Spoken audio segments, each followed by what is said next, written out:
The migraine had been building since lunch, a steady throb behind Marcus Dalton's left eye that no amount of coffee could cure. The quarterly reports were due tomorrow, and Richardson had dumped another stack of revisions on his desk at 4:30, knowing full well Marcus couldn't leave until they were done. By the time he'd finally escaped the office, it was past 9, and the October rain had turned his commute into a 40-minute crawl through Seattle traffic. Now, standing in his bedroom, Marcus just wanted two things: ibuprofen and sleep. He checked the medicine cabinet in their ensuite bathroom first. Empty. Sarah had been reorganizing again, moving things to better locations that only made sense to her. The kitchen medicine drawer yielded nothing but expired cough drops and a thermometer from when Jake had the flu last year. With growing frustration, Marcus remembered Sarah's nightstand. She kept an emergency stash there: tampons, tissues, and yes, pain relievers. He rarely went through her things, respecting the small privacies that 16 years of marriage allowed, but desperate times called for desperate measures. He pulled open the drawer, pushing aside a romance novel and some receipts. His fingers found the familiar bottle of Advil, and he almost closed the drawer right then. Almost. But something else caught his eye: a white and pink box shoved hastily beneath some papers. Without thinking, he pulled it out. Clear blue digital pregnancy test. The window showed two unmistakable pink lines. Positive. Marcus stared at it, his brain refusing to process what his eyes were seeing. The migraine vanished, replaced by a roaring in his ears. His legs gave out, and he sank onto the bed, still clutching the test like evidence at a crime scene.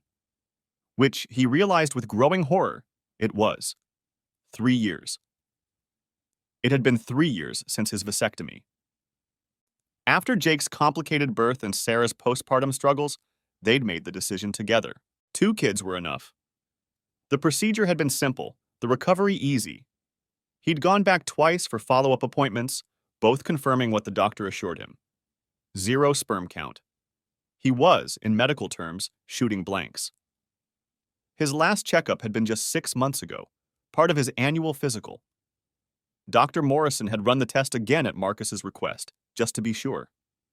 Still clear, he'd said with a chuckle. That factory is permanently closed, my friend. So how the hell was his wife pregnant? Marcus's hands shook as he examined the test more closely. The result window was clear. No ambiguity. The test looked recent. No dust. No fading. He checked the box.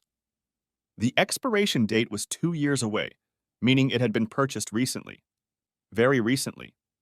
His analytical mind, the one that made him so good at his job as a financial controller, kicked into gear. He needed more information. Evidence. Proof of what his gut was already screaming, but his heart refused to accept. Sarah's purse sat on her dresser where she always left it. Marcus had never gone through it before. In 16 years of marriage, he'd never felt the need. Trust had been the foundation of everything they'd built together. Trust that was now crumbling with each passing second.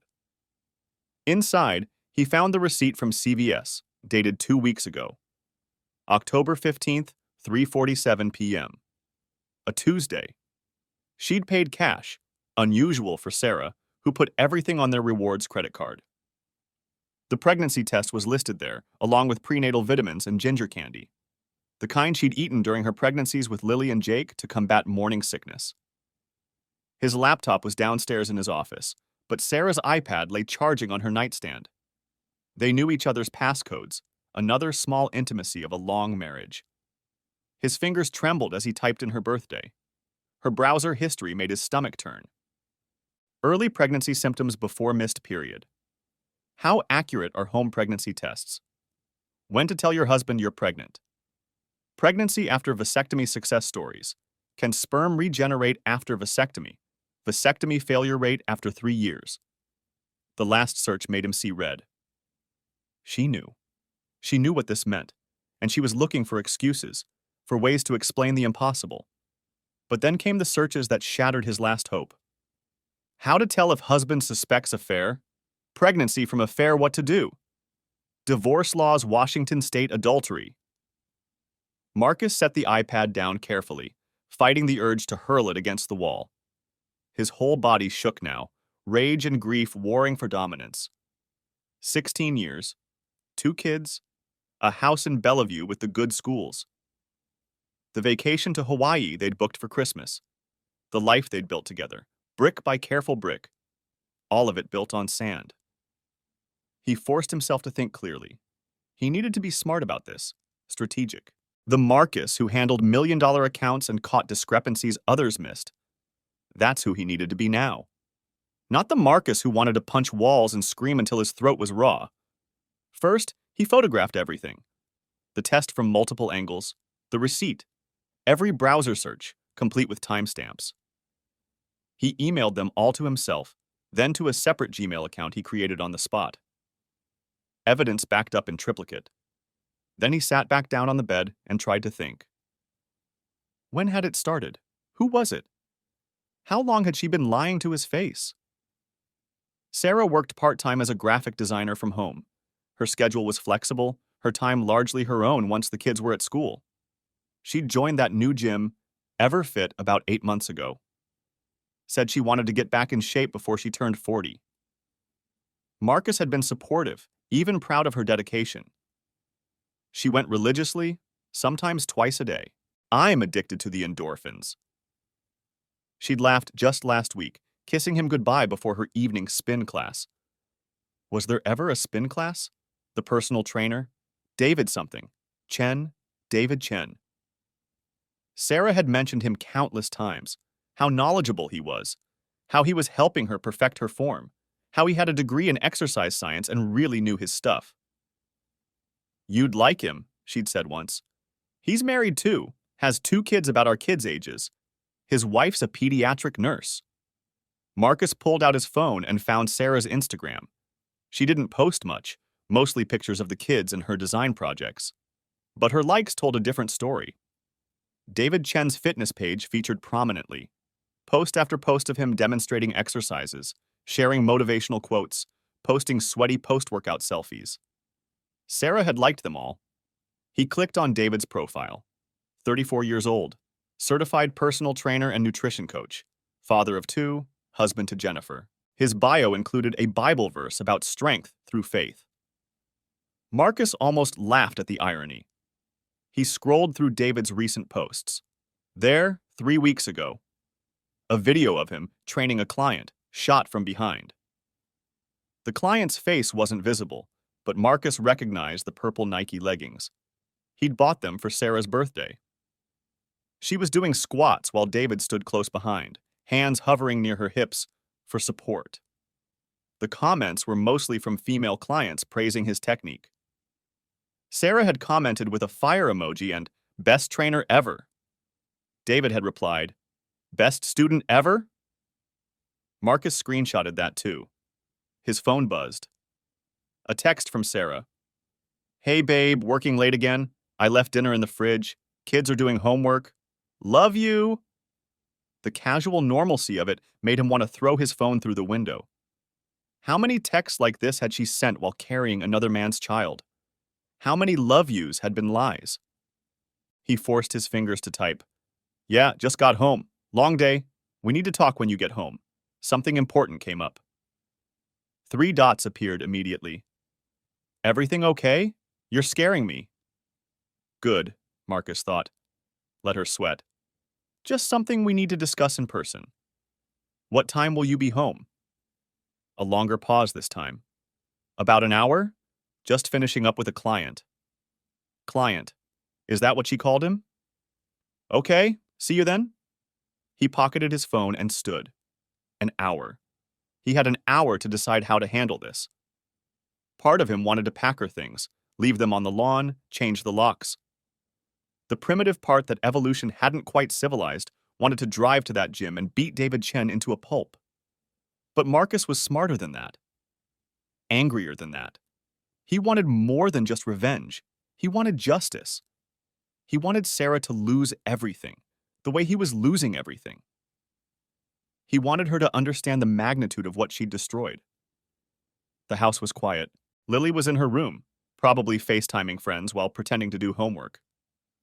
Jake's Xbox sounds filtered under his door.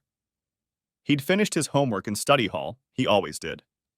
Good kids, smart kids, kids who were about to have their world shattered. Marcus walked downstairs to the kitchen, the home they'd bought 5 years ago, stretching their budget because Sarah had fallen in love with the open floor plan and mountain views. He'd worked 60-hour weeks to afford it, missing bedtime stories and weekend trips to the park. All so his family could have the best. He poured himself 3 fingers of Macallan 18, the bottle he'd been saving for a special occasion. This seemed to qualify. The whiskey burned, but not as much as the betrayal. On the kitchen counter, he placed the pregnancy test. Dead center, impossible to miss. Then he retreated to the living room, choosing the leather chair that faced the front door, the one that let him see the kitchen entrance. He dimmed the lights just enough to set a mood, not quite darkness, but shadows. Dramatic, like something from a movie, which this felt like. A bad movie he couldn't turn off. Marcus sat back, cradling his whiskey, and waited. The house settled around him with familiar creaks and sighs. The refrigerator hummed. Upstairs, Jake whooped. He must have scored a goal in whatever game he was playing. Normal sounds of a normal evening in a normal home. Except nothing would ever be normal again. He thought about calling someone, his brother in Portland maybe, or his best friend Tom. But what would he say? "Hey, my wife's pregnant and I'm sterile. Want to grab a beer?" The words wouldn't come. This shame, this rage, it was too fresh, too raw to share. Instead, he sat in the gathering darkness and made lists. Mental lists of everything that would need to happen. Lawyer, custody arrangements, financial separation, STD tests. God, he'd need STD tests. Who knew what else she'd exposed him to? The garage door rumbled open at 7:47. Marcus took another sip of whiskey and waited. He heard Sarah's Lexus, the one he'd bought her last Christmas, pull in. The engine died. The garage door rumbled closed. Normal sounds. Routine sounds. The last normal sounds of their marriage. Her key turned in the lock. "Hey, honey!" she called out, like she had 1,000 times before. "Sorry I'm late. Traffic was crazy. Did you eat? I can heat something up for you." She walked into the kitchen, heels clicking on the hardwood they'd chosen together. Marcus heard her stop. The sharp intake of breath. The silence that stretched like a chasm. She appeared in the doorway to the living room, face pale, holding the pregnancy test. Her gym bag slipped from her shoulder to the floor. "Marcus?" Her voice was small, uncertain. "I can explain." He took another sip of whiskey, letting the silence build. When he finally spoke, his voice was calm, controlled, cold. "Explain how you're pregnant when I've been sterile for 3 years? This should be fascinating." Chapter 2. The Confrontation. Sarah's hand trembled as she clutched the pregnancy test, her knuckles white against the pink plastic. She looked like she'd aged 5 years in 5 seconds. The careful makeup she'd applied that morning now seemed garish against her pallid complexion. "It's not what you think," she started, taking a tentative step into the living room. Marcus laughed, a harsh, bitter sound that made her flinch. "It's exactly what I think. Unless you're about to tell me you're the Virgin Goddamn Mary, someone else got you pregnant." She tried to move closer, but he held up a hand. The gesture stopped her cold. "Don't. Just don't." He took another sip of whiskey, noting with clinical detachment how steady his hand was. "How far along?" Sarah's tears started then, mascara running in dark rivulets down her cheeks. She'd worn waterproof mascara for years, ever since Jake's preschool graduation, when she'd cried through the entire ceremony. The fact that she'd switched back to regular meant something, though Marcus couldn't quite grasp what. 6 weeks, she whispered. Marcus did the math instantly. His job had trained him to see patterns in numbers, to spot discrepancies. 6 weeks ago was early September. Labor Day weekend, he'd been in Chicago for the annual finance convention. 4 days of meetings and seminars and hotel bar networking while his wife was home, supposedly managing the kids' back-to-school chaos. So, while I was in Chicago, That's convenient.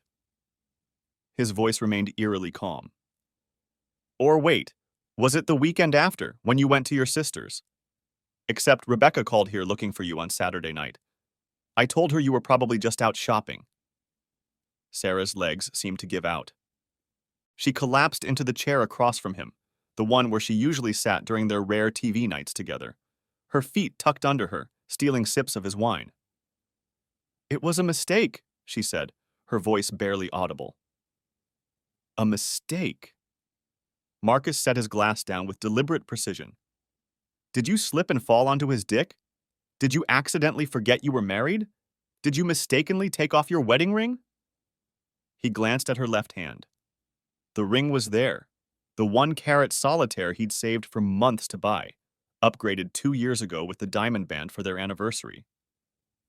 She followed his gaze and covered it with her other hand, as if protecting it, or hiding it. It just happened. No. His voice cut through her excuse like a blade.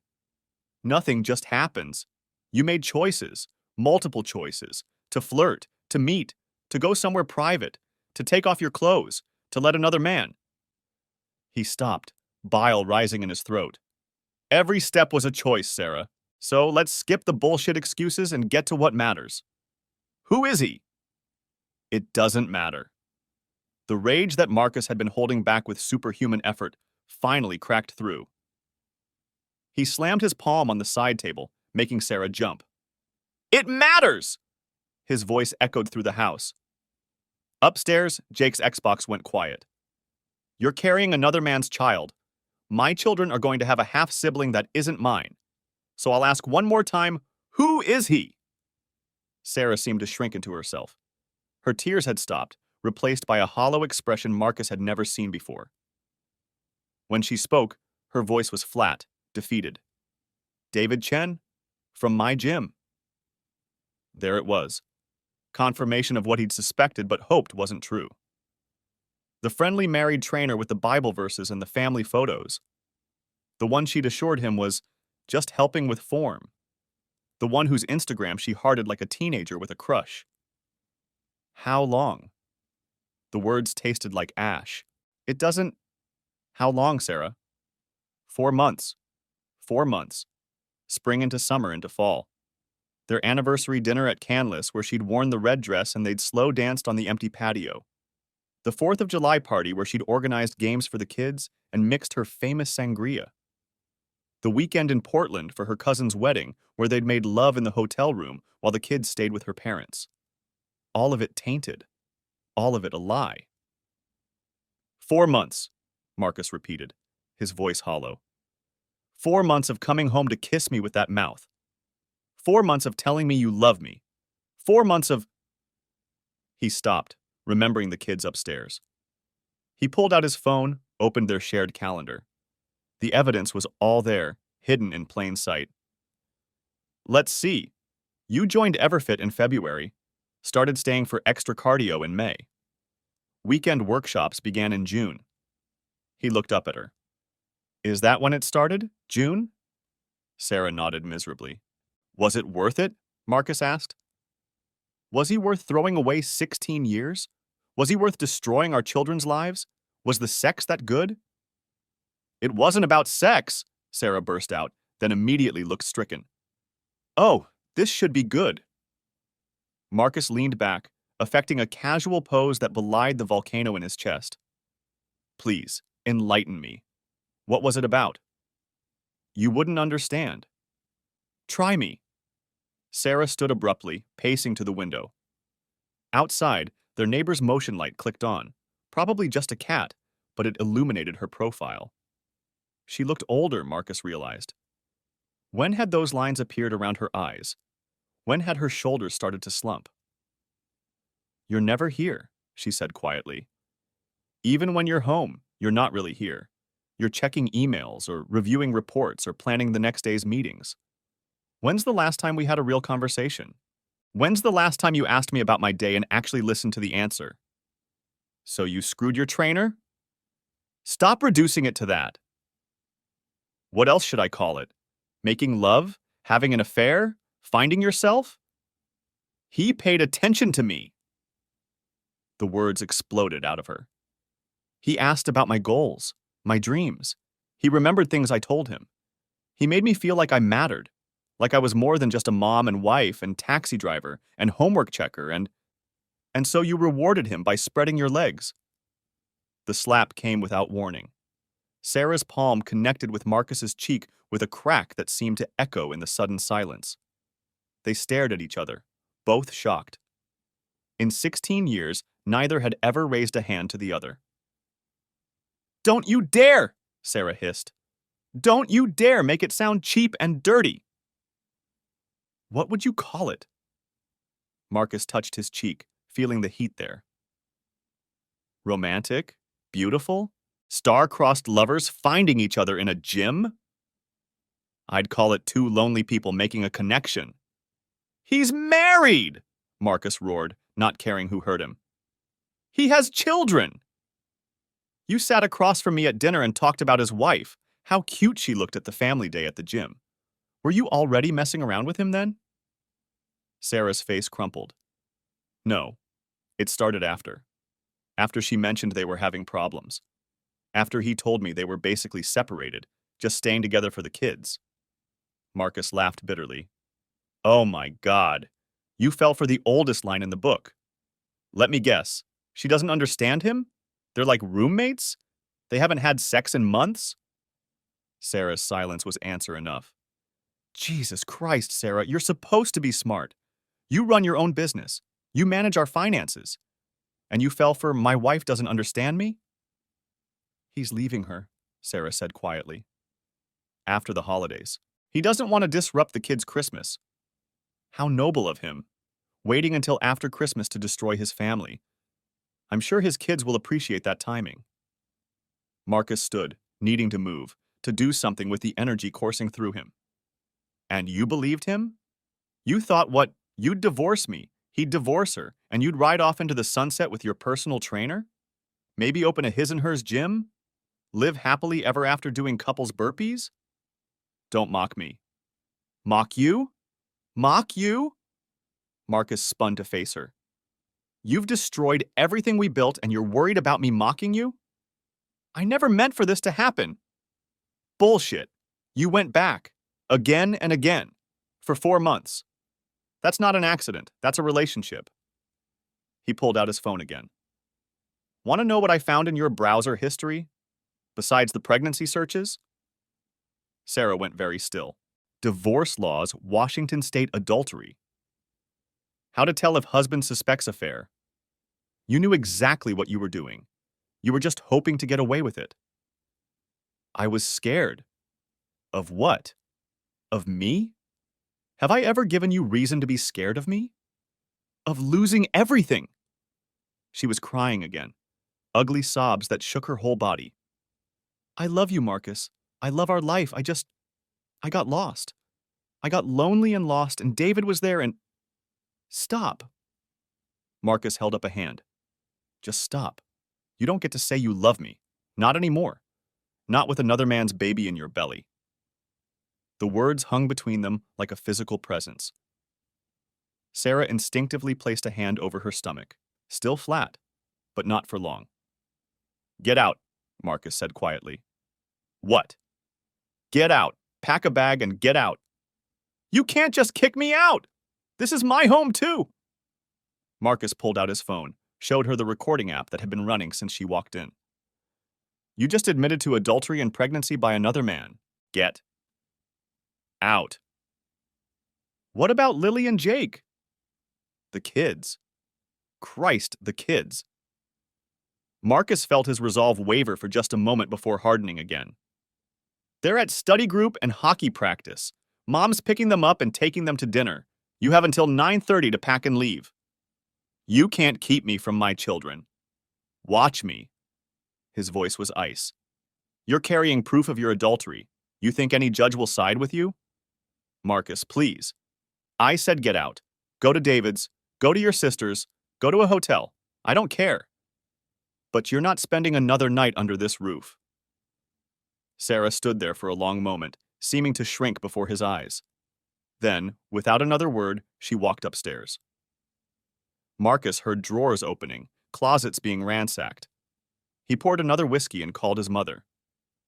"Hi, honey," her warm voice answered. "The kids are being angels. Jake just scored 2 goals." "Mom, I need you to keep them late tonight. Maybe overnight." A pause. His mother had raised 3 boys. She knew trouble when she heard it. "Of course. Everything all right?" "No, but it will be. Can you do that?" "Already planning a movie night. They can miss 1 day of school." "Marcus, is it Sarah?" He closed his eyes. "How did you know?" "Mother's intuition. And she's been different lately. Distracted. Glowing. Glowing. Of course. The pregnancy glow he'd been too blind to see. "Yeah, it's Sarah." "I'm sorry, honey. The kids can stay as long as you need." He heard Sarah dragging suitcases down the stairs. 3 of them, by the sound of it. She appeared in the doorway, eyes swollen, makeup destroyed. "My key," Marcus said, holding out his hand. "Marcus, your key. Now." She fumbled with her keychain, working the house key free. Her hands shook so badly it took 3 tries. When she finally handed it over, their fingers brushed. Marcus jerked back as if burned. "I'll need to come back for more things," she said quietly. "I'll pack them. Text me a list." "My computer is marital property. You'll get it during the divorce proceedings." "You can't just—" "I can and I am. Leave, Sarah, now." She stood there for another moment, as if waiting for something. Forgiveness? A softening? A sign that this was all a bad dream? Marcus gave her nothing. He sat back down, whiskey in hand, and stared at the wall behind her head. Finally, she left. He heard her loading the suitcases into her car, the engine starting, the garage door opening. And then, silence. Marcus sat in that silence for a long time, finishing his whiskey. Then he pulled out his phone and started making calls. The locksmith could come by in an hour. The lawyer could see him first thing in the morning. The war had begun. Chapter 3. The Fallout. By 10 p.m., the locks were changed. The locksmith, a grizzled veteran named Carl, worked with quiet efficiency, only raising an eyebrow when Marcus explained the urgency. "Wife's pregnant by another man. Found out tonight." Carl nodded, understanding immediately. "Changed a lot of locks for that reason. You want the premium deadbolts? Harder to pick?" "Whatever's strongest." As Carl worked, Marcus composed emails on his laptop. The first was to Richardson, his boss. "Richard, I need to take a personal day tomorrow. Family emergency that requires immediate legal attention. I'll have the quarterly reports on your desk by noon. Marcus." The response came quickly, despite the late hour. "Take the time you need. Reports can wait. Let me know if you need anything. R." Next, Marcus emailed 3 divorce attorneys he'd researched. Washington state's divorce laws were complex, but one thing was clear. Adultery that resulted in pregnancy was about as solid a grounds for at-fault divorce as you could get. He wanted the most aggressive representation money could buy. His phone rang. Sarah. He let it go to voicemail, then again, and again. On the 4th call, he blocked her number. She could communicate through lawyers from now on. A text popped up from an unknown number. Sarah on her work phone. "Please, Marcus, we need to talk. I'm at Rebecca's. The baby. We need to figure this out." He screenshotted it. More evidence, then blocked that number too. Carl finished the locks, handing over 6 copies of the new keys. Garage code? Marcus hadn't thought of that. He followed Carl to the garage, reprogramming the opener. Sarah's parking spot looked strange empty, oil stains on the concrete the only sign she'd ever been there. "Been doing this 30 years, Carl said as Marcus paid him in cash. "Seen a lot of men in your position. The ones who do best? They stay calm. Document everything. Don't do anything stupid. You got kids?" 2, 8 and 6. "Then be smart. Courts favor mothers, even cheating ones. Don't give her ammunition." After Carl left, Marcus walked through the house. Sarah's presence was everywhere. The throw pillows she'd insisted on, arranged just so on the couch. Her coffee mug in the sink, lipstick stain on the rim. The grocery list on the fridge in her neat handwriting. Bananas, Jake's cereal, tampons, tampons. She wouldn't be needing those for a while. He grabbed a garbage bag and started collecting her things. Not everything. That would be petty. But the daily reminders, the things that would hurt to see every morning. Her robe from the bathroom hook, her vitamins from the kitchen counter, the book she'd been reading, bookmark 3/4 through. In their bedroom, his bedroom now, he stripped the sheets. They smelled like her shampoo, the expensive stuff from the salon. He threw them in the wash on hot, adding extra detergent. While they churned, he opened windows despite the October chill, needing to air out her presence. His phone buzzed. Rebecca, Sarah's sister. Marcus, please call me. Sarah's hysterical. What happened? He typed back, ask her about David Chen.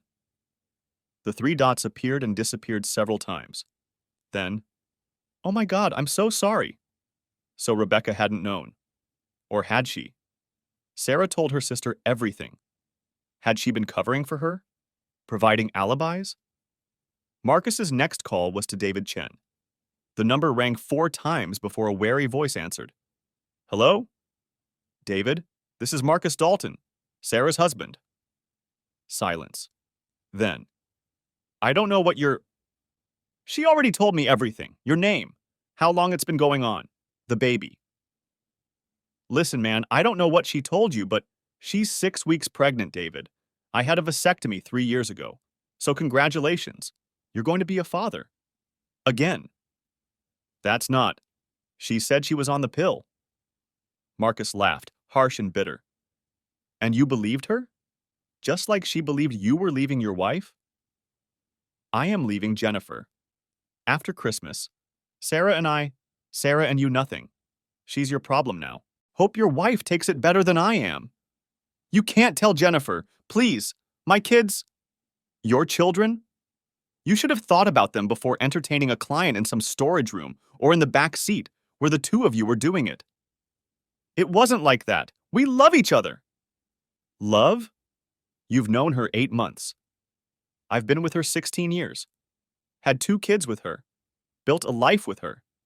And you think your gym flirtation is love? You don't understand. I understand perfectly. You fed her lines, she ate them up, and now she's pregnant with your kid. Enjoy child support for the next 18 years. Marcus hung up and immediately called another number. A woman answered on the second ring, voices and TV noise in the background. Hello? Jennifer Chen? Yes? Who is this? My name is Marcus Dalton. Your husband has been having an affair with my wife, Sarah. She's pregnant. The background noise cut off abruptly. What? Who is this? Sarah Dalton. Blonde, about 5'6", drives a white Lexus. She's a client at your husband's gym. I know who Sarah is. She was at Timmy's birthday party. She brought that amazing cake. You're saying she and David? For 4 months. She's 6 weeks pregnant. I just found out tonight. A long silence. Then a sound Marcus recognized all too well, the sharp intake of breath that preceded total breakdown. That son of a bitch. That absolute son of a bitch. He swore it was over. He swore after the last time. The last time? 2 years ago. His co-worker at the previous gym. He promised me, went to counseling. We renewed our vows. I'm sorry, I thought you should know. Sorry? You just saved me from wasting more years on that asshole. Thank you. I mean that. Thank you.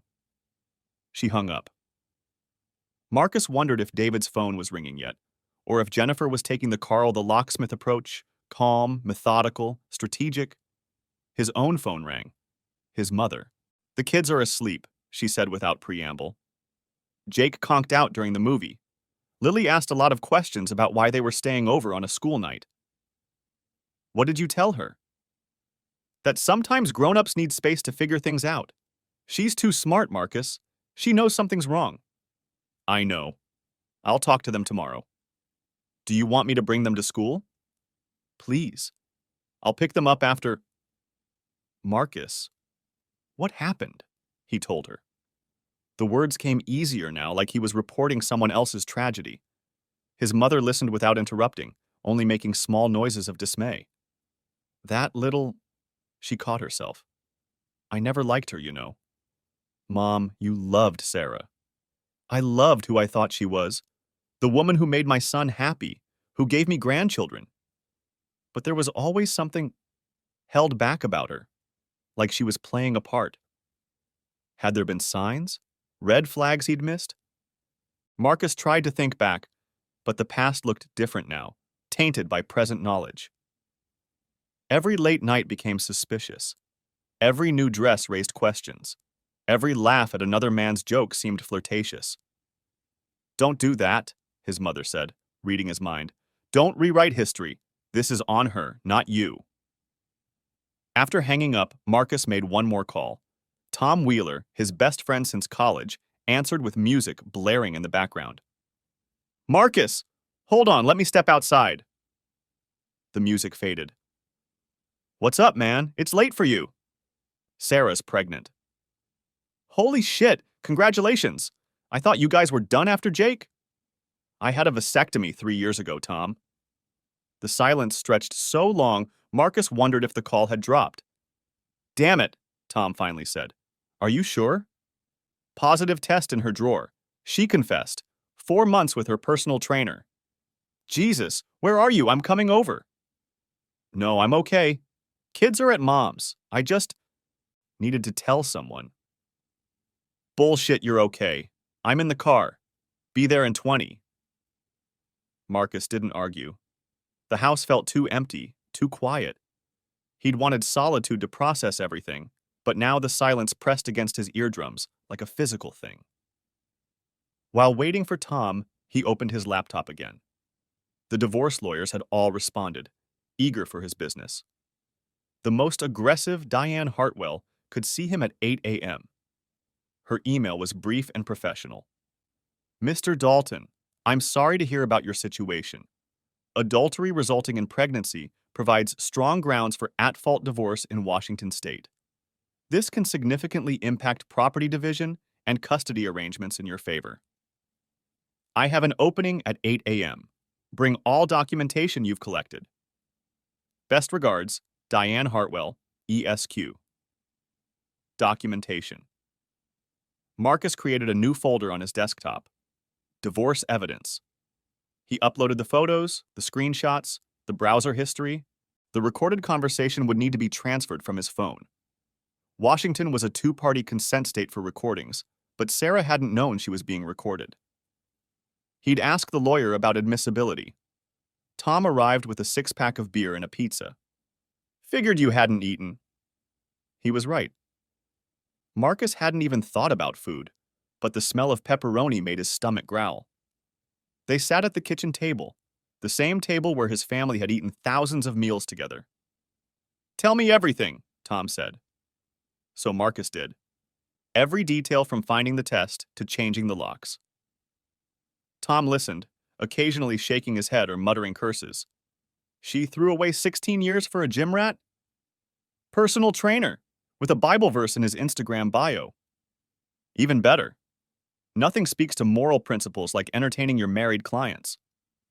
They drank beer and picked at the pizza. Tom had been through his own divorce 5 years earlier. No kids, thankfully, and relatively amicable. But he knew the playbook. First thing, separate your finances tomorrow. Empty half of every joint account, open new ones in just your name. Cancel her credit cards. She'll cry financial abuse, but you're protecting assets. Already made a list. Good. What about the house? Both our names on the mortgage, but I've made 90% of the payments. Have all the records. Judge will probably order it sold unless you can buy her out. Sorry, man. I know you love this place. Marcus looked around the kitchen. They'd painted it together last summer, Sarah insisting on the pale blue that reminded her of the ocean. Jake had helped, getting more paint on himself than the walls. It's just a house. No, it's not. It's your home. And she took that from you too. Tom finished his beer, grabbed another. What about custody?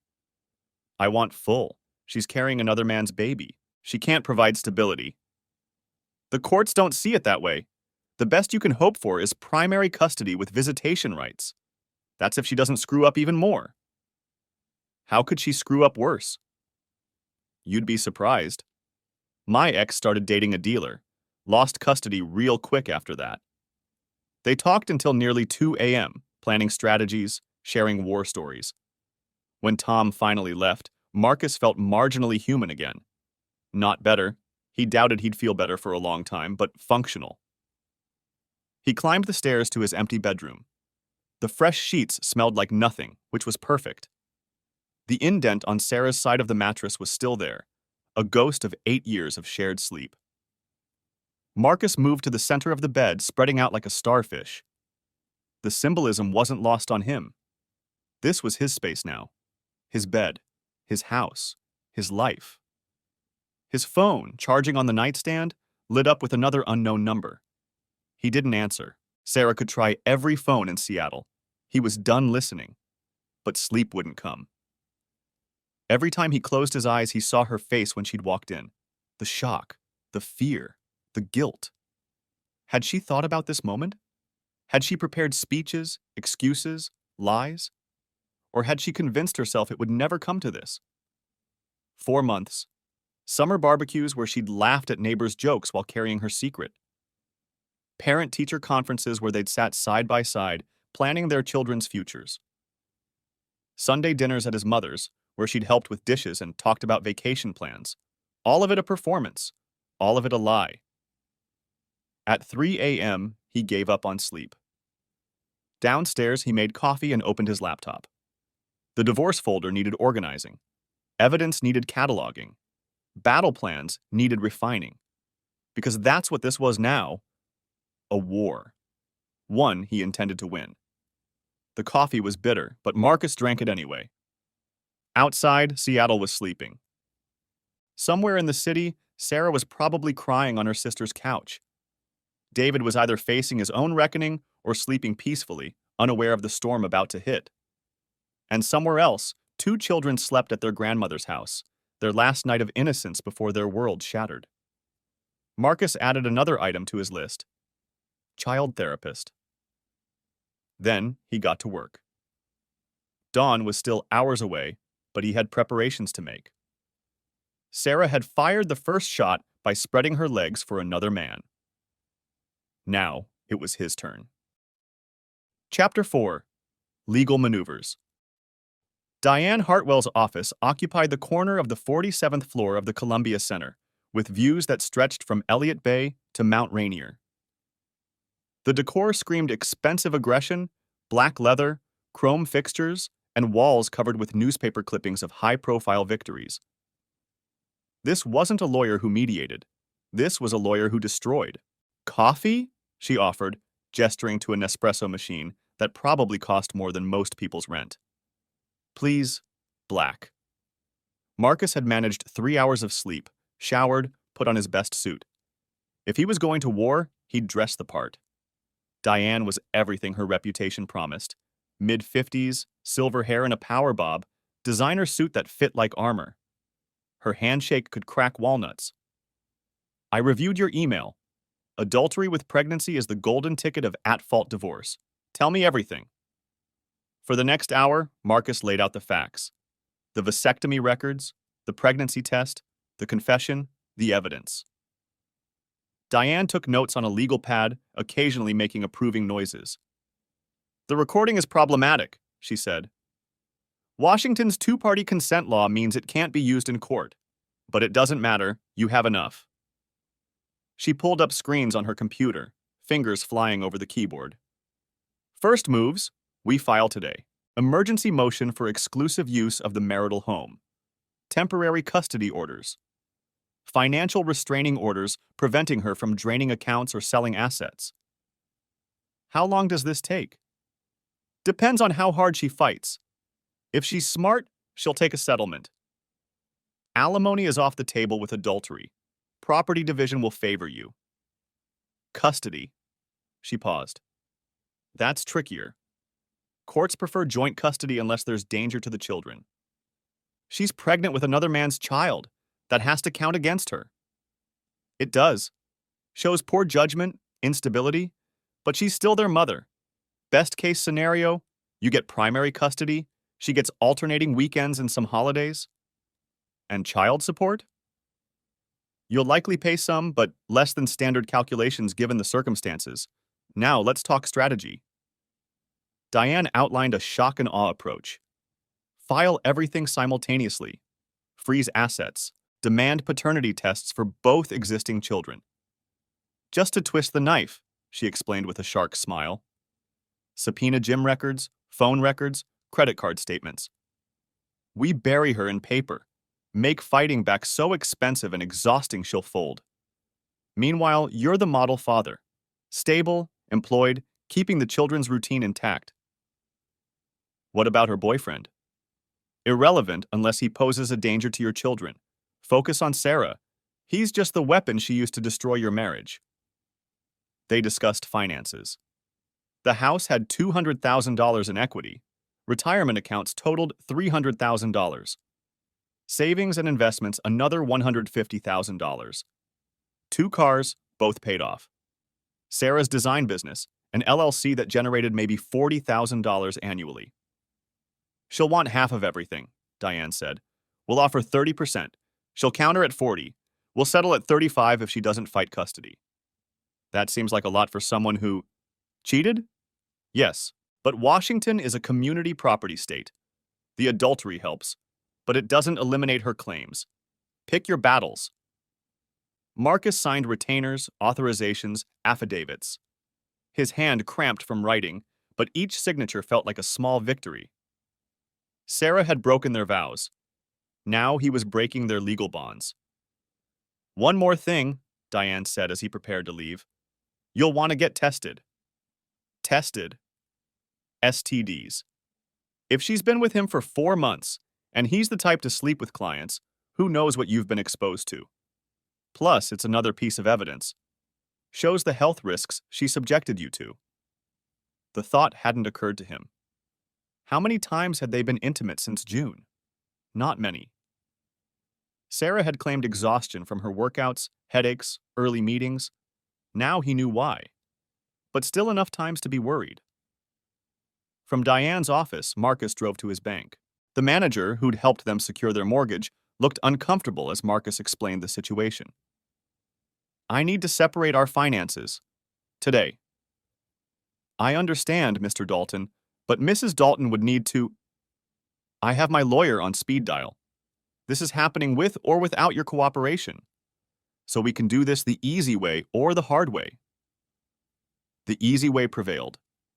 Marcus withdrew exactly half of their joint savings and checking accounts, opened new accounts in his name only, and canceled Sarah's credit cards. He kept meticulous records of every transaction. Next stop, the doctor. His physician squeezed him in between appointments, running a full panel of STD tests with professional discretion.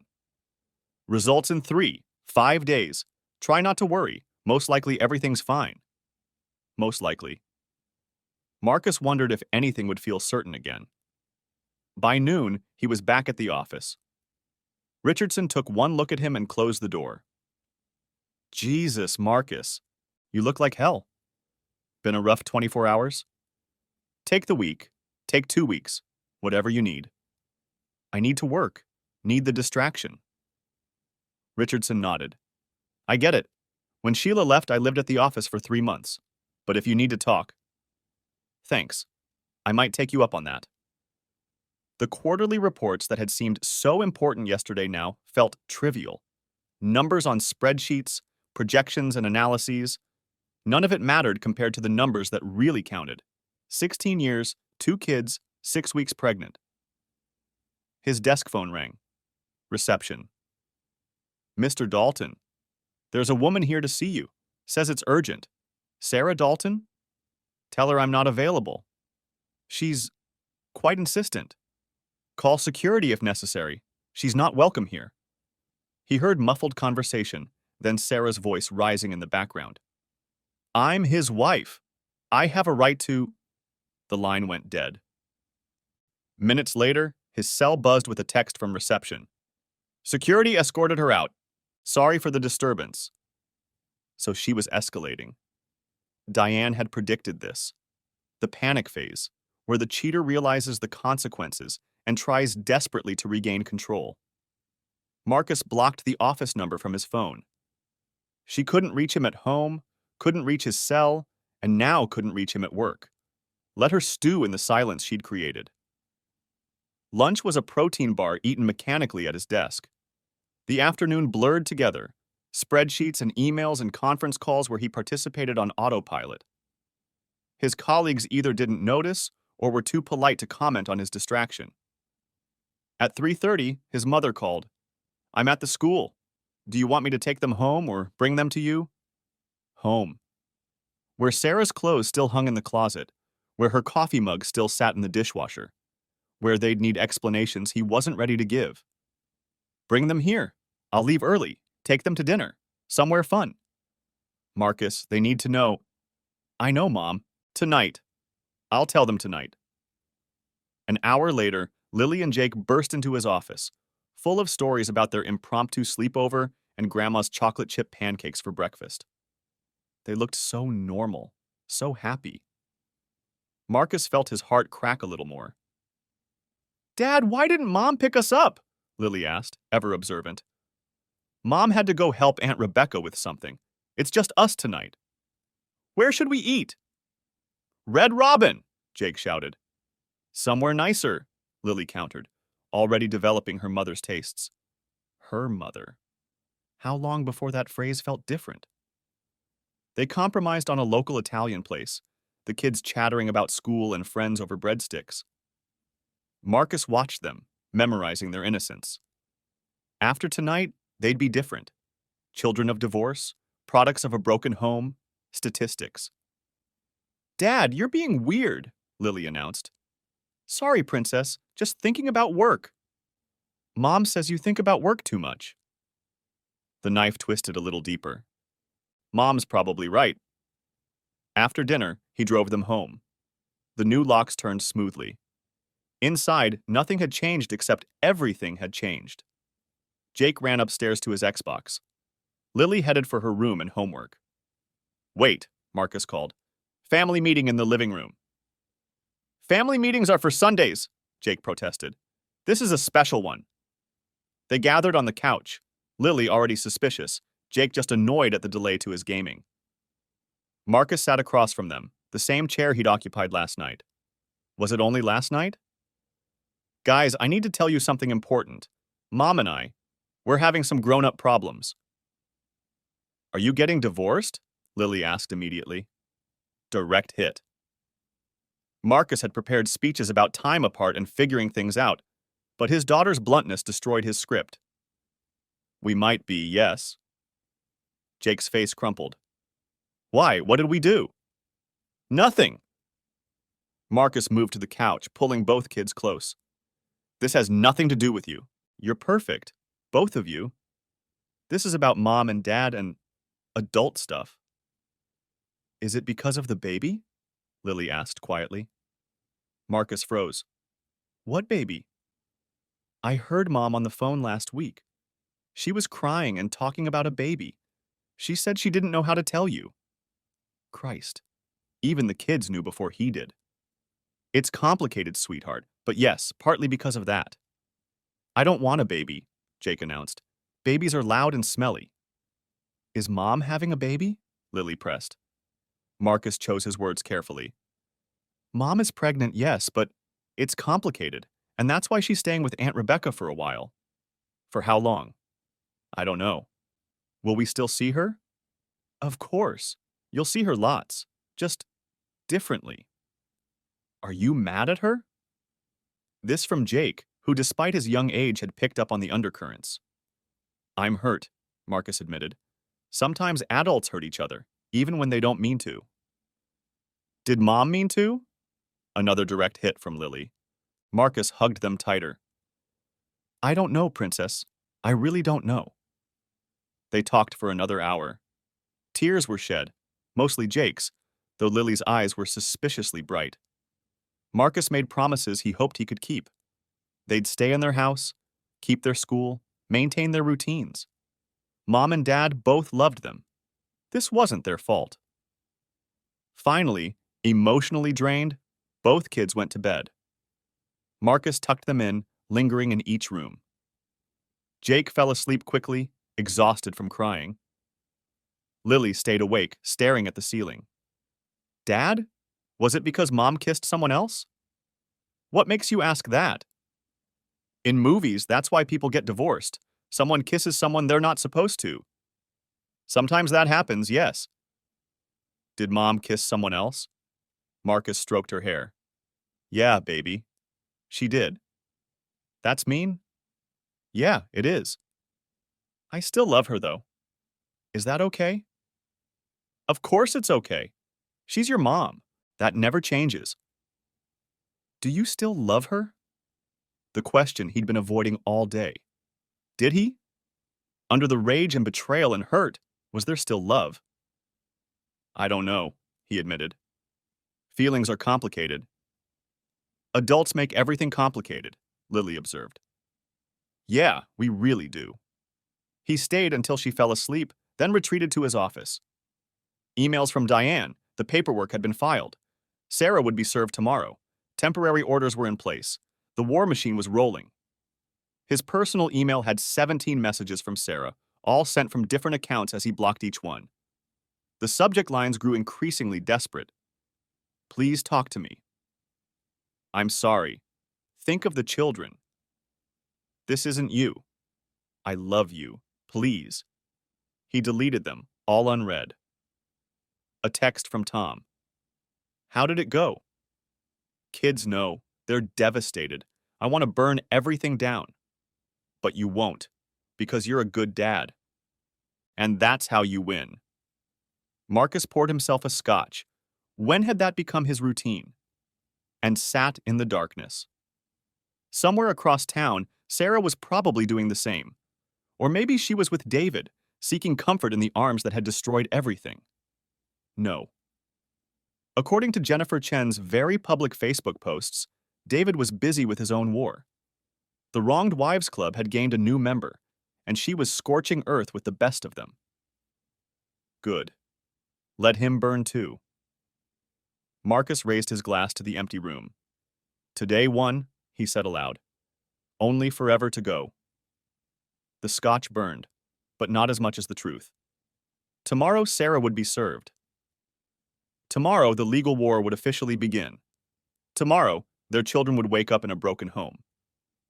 But tonight, Marcus sat in the darkness and tried to remember when he'd last been happy. Really happy. Not just content or comfortable or going through the motions, but genuinely soul-deep happy. He couldn't remember. Maybe that was the real tragedy. Not that Sarah had cheated, but that their marriage had been dying so slowly neither of them had noticed until it was too late. Or maybe that was just the scotch talking. Either way, tomorrow would come. The war would rage. And somewhere in the wreckage, he'd have to build a new life. One without her. Chapter 5. The serving Sarah was served at 10:47 a.m. on a Thursday. Marcus knew the exact time because Diane called him immediately after. Process server caught her at a Starbucks. Very public, lots of witnesses. She didn't take it well. Define not well. Threw her latte at him. Started screaming about conspiracy and manipulation. Had to be escorted out by mall security. I've already filed a supplemental motion citing unstable behavior. Marcus was in a budget meeting when the call came. He excused himself, stepping into the hallway to take it. Through the conference room glass, he could see his colleagues pretending not to notice his absence. Is the server okay? Fine, he's done this before. Though he's adding a dry cleaning charge to his invoice. What happens now? She has 20 days to respond. Given her reaction, I'd expect her to lawyer up fast. Any idea who she'll use? No, most of our friends are mutual. I can't imagine any of them taking her case. She'll find someone. They always do. Meanwhile, the temporary orders are in effect. You have exclusive use of the home and primary custody. She can see the kids Saturday afternoon, 4 hours. Supervised. Supervised? Standard precaution given the pregnancy and emotional volatility. I've arranged for a professional supervisor. She'll hate it, but that's the point. After Diane hung up, Marcus stood in the hallway, watching his normal life continue behind glass. Richardson was presenting slides. Someone made a joke. He could tell by the silent laughter. Normal people living normal lives. His phone buzzed. Rebecca. You had her served? At Starbucks? What is wrong with you? He didn't respond. Then came the flood, all from numbers he didn't recognize. This is Sarah's mom. We need to talk about this like adults. Hey man, it's Craig from the gym. Sarah's really upset. Maybe you guys should try counseling? Marcus, it's Father John from St. Anthony's. I understand you're going through difficulties. The church offers mediation services. He blocked them all. The flying monkeys, Diane had called them. People the cheater would send to plead their case, guilt him into backing down. By lunch, his LinkedIn showed 17 missed calls. His Facebook, barely used, had 43 messages. Sarah was mobilizing her army. But Marcus had his own troops. Tom had already started spreading the word among their friend group. His brother called from Portland, offering to drive up and have a talk with David Chen. His mother had activated the family phone tree. Cousins he hadn't spoken to in years were reaching out with support. The strangest call came from Jennifer Chen. I wanted to thank you, she said without preamble, and compare notes. Did you know this wasn't his first affair? You mentioned that. I'm sorry.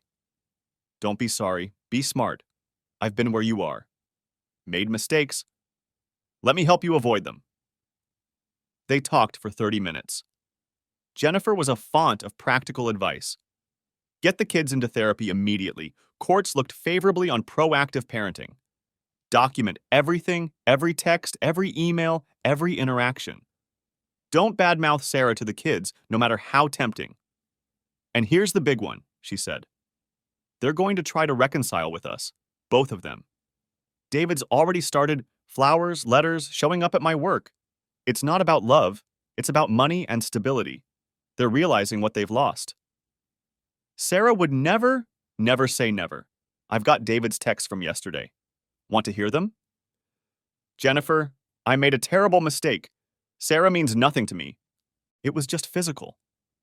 I love you and the boys. Please let me come home. He said she means nothing? Oh, it gets better. She seduced me. Came on to me for months. I was weak, but it's over now. I'll never see her again if you take me back. Jesus. Yeah, your wife's picking a real winner to destroy her family for. Though I guess she's learning that now. Marcus thought about Sarah reading those texts. Did she know her lover was already throwing her under the bus?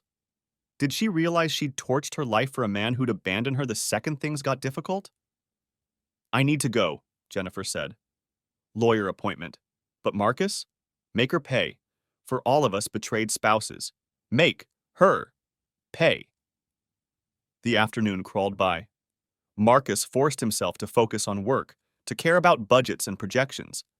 But his mind kept drifting to Sarah. Where was she? What was she thinking? Was she with David, crying on the shoulder of a man who'd already called her nothing? At 3 p.m., his lawyer called again. She's retained counsel.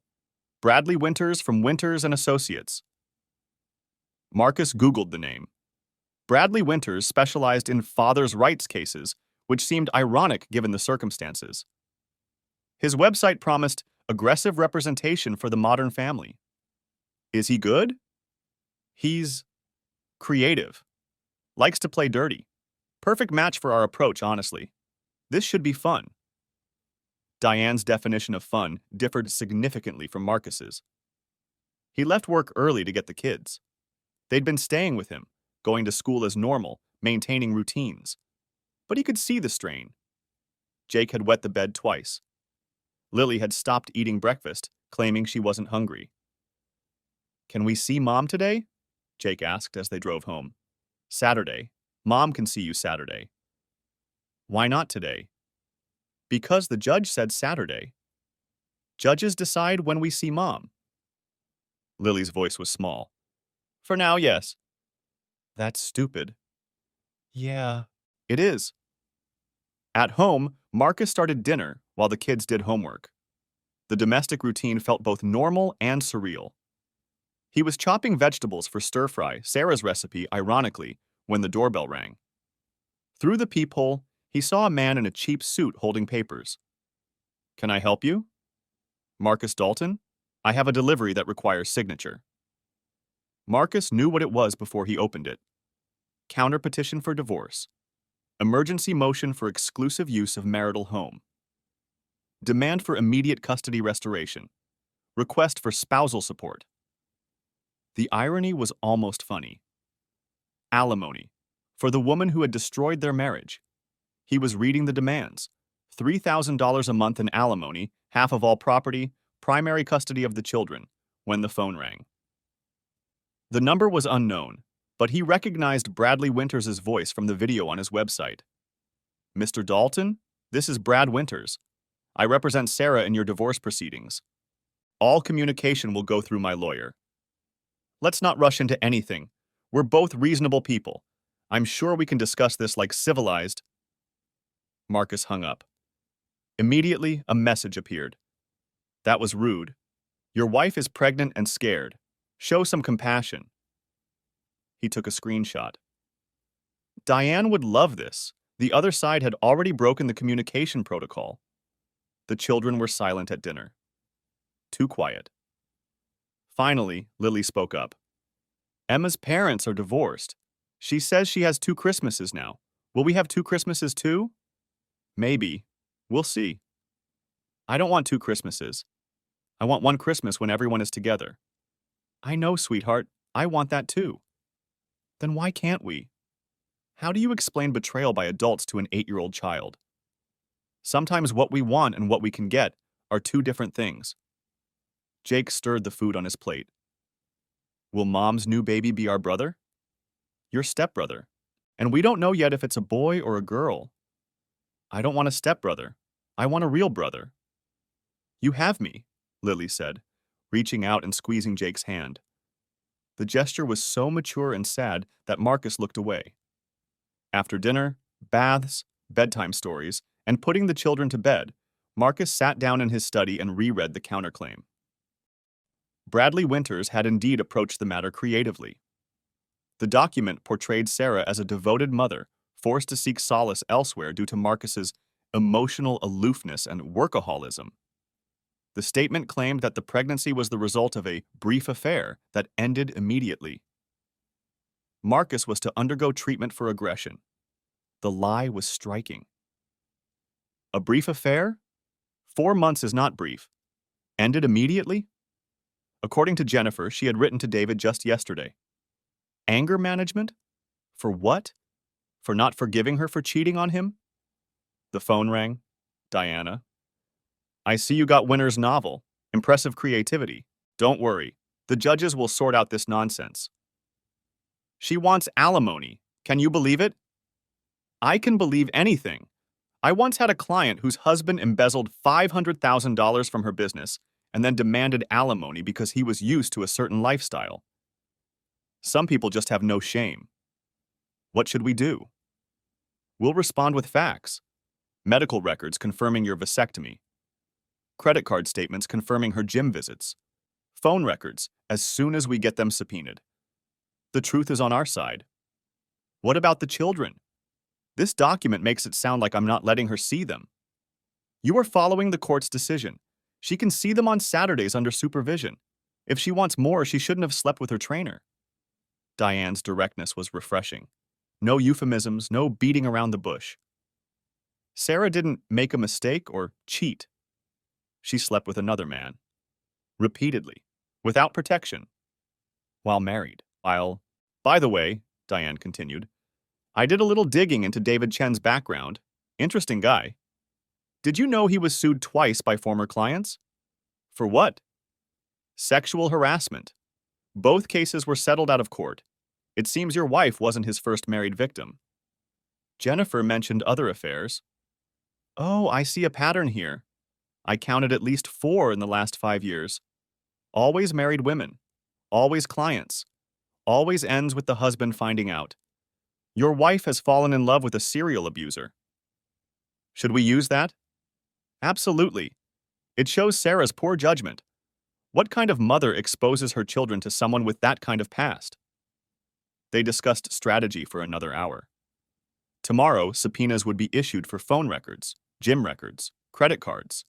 They would question David, force him to testify about the affair under oath. They would ask Sarah to undergo a psychological evaluation.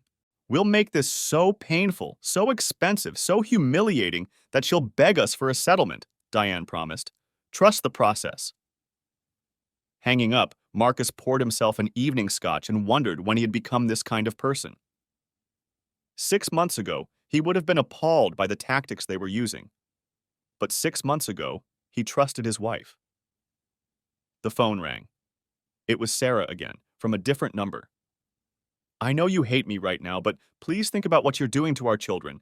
They need a mother. I made a mistake, but I'm still the woman you married, the woman you loved. Please.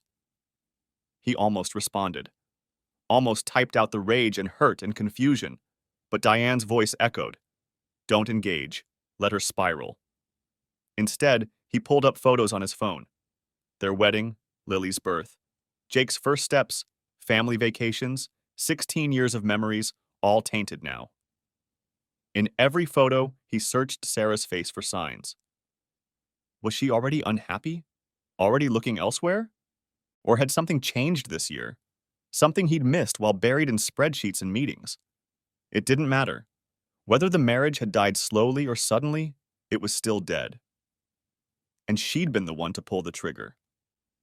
Marcus finished his scotch and checked on the kids one more time. Both sleeping, though Jake had kicked off his covers. He tucked his son back in, smoothing hair that desperately needed a cut. Sarah usually handled haircuts, another thing he'd need to figure out. In his own bed, still strange to think of it as his alone. Marcus stared at the ceiling and tried to imagine the future. Single father, weekend handoffs, introducing girlfriends to his kids someday. Watching Sarah's belly grow with another man's child. The thought made him sick. But under the nausea was something else. Relief? Freedom? The marriage had been dying. Jennifer was right about that. The passion had faded years ago, replaced by routine and responsibility. They'd become roommates who happened to share children. Maybe Sarah had just been the first one brave enough to blow it all up. No, that was giving her too much credit. She hadn't been brave. She'd been selfish and weak and cruel. Whatever problems they'd had, she could have talked to him, could have suggested counseling, could have asked for a divorce before spreading her legs for another man. But she'd chosen the coward's way. And now they all had to live with the consequences. His phone showed 2:17 a.m. In 5 hours, he'd need to be up, making breakfast, packing lunches, being the stable parent while Sarah raged and schemed and played victim. Tomorrow would bring new battles, more lawyers, more documents, more of his children's innocence chipped away. But tonight, in the darkness of his empty bedroom, Marcus allowed himself one moment of pure, pristine hatred. Not for David Chen, who was just an opportunistic predator doing what predators do. But for Sarah, the woman he'd trusted with everything. The woman who'd promised to forsake all others. The woman who'd taken that trust and weaponized it against him. I hope it was worth it, he whispered to the darkness. The darkness, as always, didn't answer. Chapter 6. The unraveling Saturday arrived with Seattle's typical October drizzle. Marcus had the kids dressed and ready by noon, their overnight bags packed with more care than usual. The supervised visitation would happen at a neutral location, a family center in Bellevue that specialized in high-conflict custody exchanges. Why can't Mom just come here? Jake asked for the 5th time. The judge wants everyone to meet at a special place for now, Marcus explained, also for the 5th time. It's because they're getting divorced, Lily informed her brother with 8-year-old authority. Emma told me that's what happens. Parents have to meet at weird places with strangers watching. The family center looked like a cross between a preschool and a therapist's office. Bright colors couldn't quite mask the underlying sadness of the place. The supervisor, a middle-aged woman named Patricia, greeted them with professional warmth. "Mr. Dalton? We're all set up in room 3. Mrs. Dalton hasn't arrived yet." She was 15 minutes late. When Sarah finally walked in, Marcus barely recognized her. She'd lost weight. Stress did that. Her usually perfect hair hung limp. But it was her eyes that shocked him most. The spark he'd fallen in love with 19 years ago was gone, replaced by something hollow and desperate. "Mommy!" Jake ran to her, and she caught him in a fierce hug. "My baby. Oh, my sweet boy. I've missed you so much." Lily hung back, torn between wanting her mother and loyalty to Marcus. Sarah noticed, her face crumpling. "Lily Bean, don't I get a hug?" Slowly, Lily walked over. The hug was stiff, formal. Sarah's eyes filled with tears. "Kids, let's go play," Patricia intervened smoothly. "Mr. Dalton, you can return at 4 p.m. Marcus wanted to stay, to protect his children from whatever manipulation Sarah might attempt. But the court order was clear. He had 4 hours to kill. He drove aimlessly for a while, ending up at a sports bar where no one would recognize him. The Seahawks were playing. He ordered a beer and pretended to care about football while his mind churned. His phone buzzed. Jennifer Chen. "David's here begging again. Swears the baby might not be his. Wants me to consider reconciliation if paternity test comes back negative." The audacity. "What did you tell him?" "That I hope it is his. Child support for 18 years might teach him to keep it in his pants." Marcus laughed despite himself. Jennifer had become an unexpected ally in this mess, someone who understood the unique cocktail of rage and grief that came with spousal betrayal. "How are the kids handling it?" she asked. "About as well as can be expected. First supervised visit today."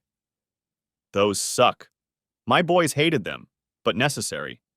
David's not allowed unsupervised access until he completes anger management." "Anger management?" "Punched a hole in our wall when I served him. In front of the kids. Best thing he could have done for my case." They texted back and forth throughout the game. Jennifer was further along in her divorce, full of warnings and advice. Watch for hidden assets. Don't trust sudden reasonableness. It's always a trap. Keep the kids in therapy no matter what they say.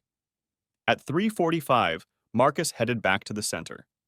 Through the observation window, he could see his family, or what used to be his family. Sarah sat on the floor with both kids, reading a book. Jake was curled against her side. Lily sat slightly apart, playing with blocks but listening. It looked so normal, so much like 1,000 other Saturday afternoons, except for Patricia in the corner, taking notes. Except for the industrial clock on the wall, counting down the minutes. Except for everything. At exactly 4 o'clock, Patricia opened the door. "Time's up, I'm afraid." The goodbyes were brutal. Jake clung to Sarah, sobbing. Lily hugged her quickly, then walked to Marcus without looking back. Sarah looked shattered. "Please," she said to Marcus over Jake's head, "this is killing them. Can't we work something out?" "Talk to your lawyer," Marcus said, prying Jake away as gently as possible. "I love you," Sarah called as they left. It wasn't clear if she meant the kids or all of them. In the car, Jake cried himself to sleep. Lily stared out the window. "She seems sad," Lily finally said. "Yeah, she does." "Good." The viciousness in his 8-year-old's voice shocked him. "Lily, she made us sad. Now she's sad. That's fair. It's okay to be angry, but it's also okay to love her.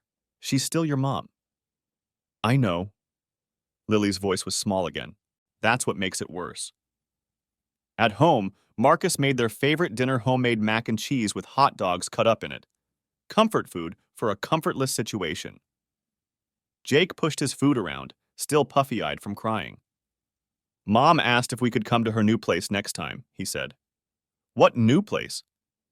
"She said she has an apartment now, with a room for us." News to Marcus. Last he'd heard, she was still at Rebecca's. An apartment meant she was settling in for the long haul. Good. Let her drain her resources on rent while he kept the house. "We'll see what the judge says," Marcus told them. I hate judges, Jake announced. Me too, Lily agreed. Me three, Marcus admitted, earning small smiles from both kids. After dinner, life resumed its new normal. Homework, baths, stories.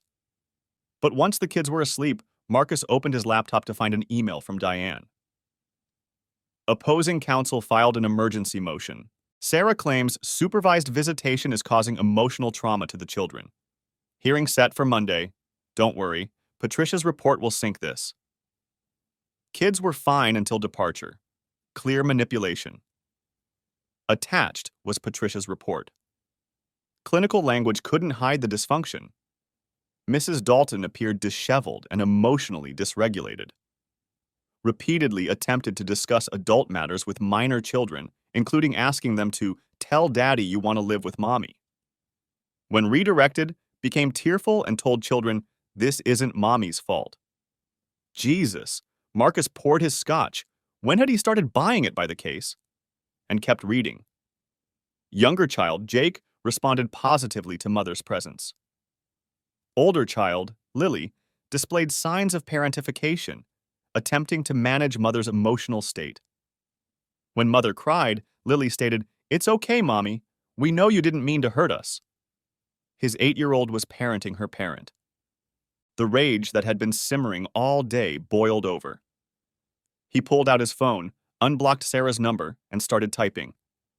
How dare you put that burden on Lily? She's 8.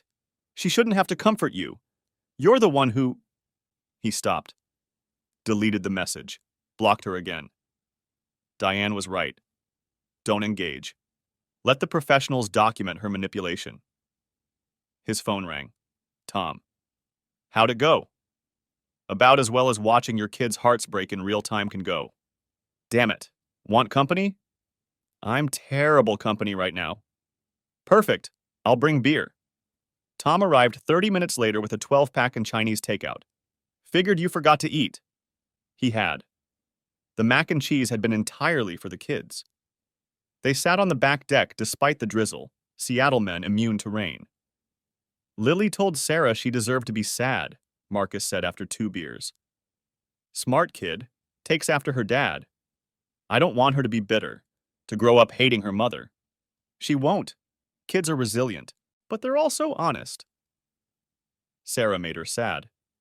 Now, Sarah's sad. Circle of life. When did everything get so screwed up? Tom considered this. Probably when Sarah decided her personal trainer's abs were worth more than her family. It wasn't about his abs. No? She says I was emotionally absent, never really present, too focused on work. Bullshit. Is it? When's the last time Sarah and I went on a real date? Had a conversation about something other than kids or bills? Made love instead of just maintaining the schedule? So you weren't perfect. Join the club. You know what adults do when they're unhappy? They communicate. They don't screw the help. Marcus laughed despite himself. The help? What else do you call a personal trainer? Glorified help with good delts. They drank in companionable silence. The rain picked up, pattering on the deck umbrella. Somewhere in the distance, a siren wailed. You know what the worst part is? Marcus said eventually. What?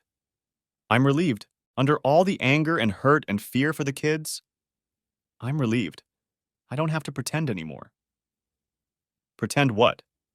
That we were happy. That we were still in love. That we weren't just 2 people sharing a mortgage and carpool duties. Tom nodded. My therapist calls that the gift of the betrayal. The cheater gives you permission to leave a relationship you were too dutiful to exit yourself. You sound like a self-help book. 5 years of therapy, my friend. Best money I ever spent.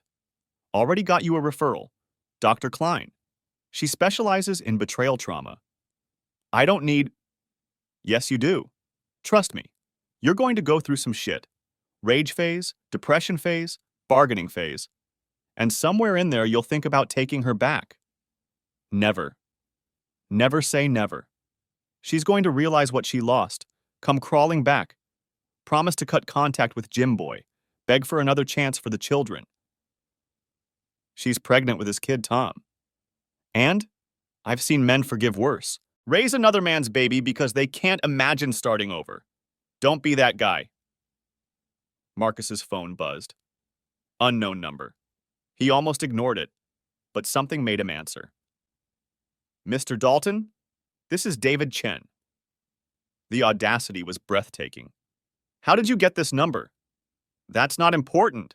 We need to talk, man to man. We have nothing to discuss. I disagree. I think we have a lot to discuss, starting with the fact that I don't think the baby is mine. Marcus actually laughed. Are you serious right now? Sarah was seeing someone else, before me. I think she's playing us both. Goodbye, David. Wait, look, I know you hate me. You have every right. But what if we're both victims here? Victims? You entertained my wife for 4 months. You're no victim. She told me you were separated, that you hadn't touched her in years, that the marriage was over except on paper. And you believed her? A married woman? Your client? I loved her. No, you loved entertaining someone who wasn't your wife. Those are two different things. You don't understand. I understand perfectly. You're realizing Sarah's not worth losing your family over. Your wife won't take you back. Child support's going to crush you. So now you're trying to weasel out. Claim the baby's not yours. Make this someone else's problem. There was another trainer, Rick Paulson. They were close before she started with me. Very close. I don't care if she screwed the entire gym. She was my wife. You knew that. You did it anyway. Now live with the consequences. Marcus hung up. Tom was staring at him. Did he just try to claim the baby wasn't his? Yep. Apparently Sarah might have been screwing another trainer first. Jesus, it's like a soap opera. My life has become a bad soap opera. They finished the beers, talked about safer topics, football, work, Tom's dating adventures, but when Tom left near midnight, the house felt emptier than before. Marcus checked on the kids, both sleeping. Lily had kicked off her covers, just like her mother always did. He tucked her back in, wondering how much of Sarah lived in their daughter. The stubbornness, certainly. The quick wit. The ability to see through bullshit. Would Lily grow up to break someone's heart the way Sarah had broken his? Or would she learn from her mother's mistakes? In his office, Marcus pulled up the credit card statements Diane had subpoenaed. Line by line, the affair came into focus. Lunches at restaurants near the gym. 2-hour training sessions that cost nothing, comped by David, no doubt. A charge at Victoria's Secret in July that he'd never seen the results of. His phone buzzed. Sarah from yet another number? David called me. Said he talked to you. I don't know what he told you, but it's not true. The baby is his. I never slept with Rick. I need you to believe me. Please. So she had his new number too. Wonderful. He screenshotted the message, forwarded it to Diane, then blocked this number as well. But the seed of doubt was planted. What if David was telling the truth? What if Sarah had been cheating longer than she'd admitted? The thought should have made him angrier, but instead he felt nothing. What difference did it make if she'd screwed one trainer or 2 or 10? The marriage was still over. She was still pregnant with someone else's child. The details were just degrees of betrayal. His laptop dinged. Email from Diane. Just received discovery responses from opposing counsel. Interesting reading. Sarah claims the affair was emotional support during a difficult time in her marriage. Also claims you had an affair 3 years ago with a coworker. Ring any bells? Marcus stared at the screen. An affair? 3 years ago? He racked his brain. 3 years ago was the Singapore project. He'd spent 2 weeks setting up the Asian division, long hours with the implementation team, including Melissa Crawford. The young analyst who'd made it clear she was interested, who'd suggested drinks that turned into dinner that almost turned into something else. But he'd stopped it, gone back to his hotel alone, specifically because he was married. But Sarah had been suspicious when he returned. All those questions about Melissa. The way she'd checked his phone for weeks after. Had she convinced herself something had happened? He typed back to Diane. No affair. Ever. There was a co-worker who expressed interest during a business trip. I shut it down. Can provide witnesses. Good. Let her make false accusations. Judges don't like liars. Speaking of which, Monday's hearing should be interesting. Sarah's lawyer is claiming parental alienation. What? Says you're turning the children against her, based on Lily's concerning behavior during visitation. Ridiculous, but we need to prepare. Can you come by tomorrow? Bring the kids' therapy records. Therapy. Another thing to add to the list. Marcus made a note to call Dr. Martinez Monday morning. The kids needed someone neutral to talk to, someone who wasn't drowning in their own pain. It was past 1 a.m., but sleep felt impossible. Marcus poured one more scotch, definitely buying too much of this stuff, and sat in the living room. The family photos still covered the mantel. He should take them down, but something stopped him. Erasing the past wouldn't change it. His phone rang. Jennifer Chen. Sorry to call so late. Couldn't sleep. David's been texting me nonstop. He's panicking about the baby. He called me earlier, tried to claim it might not be his. Of course he did. He pulled the same shit with his last affair baby. His what? Oh, you didn't know? The woman from his previous gym? She got pregnant too. Turned out it wasn't his, thank God, but only after months of drama. He has a pattern. How many times has he done this? That I know of? 4 affairs, 2 pregnancies, 1 divorce, mine. Though apparently your wife might be special, he's never tried to leave me for any of the others. He told Sarah he was leaving you.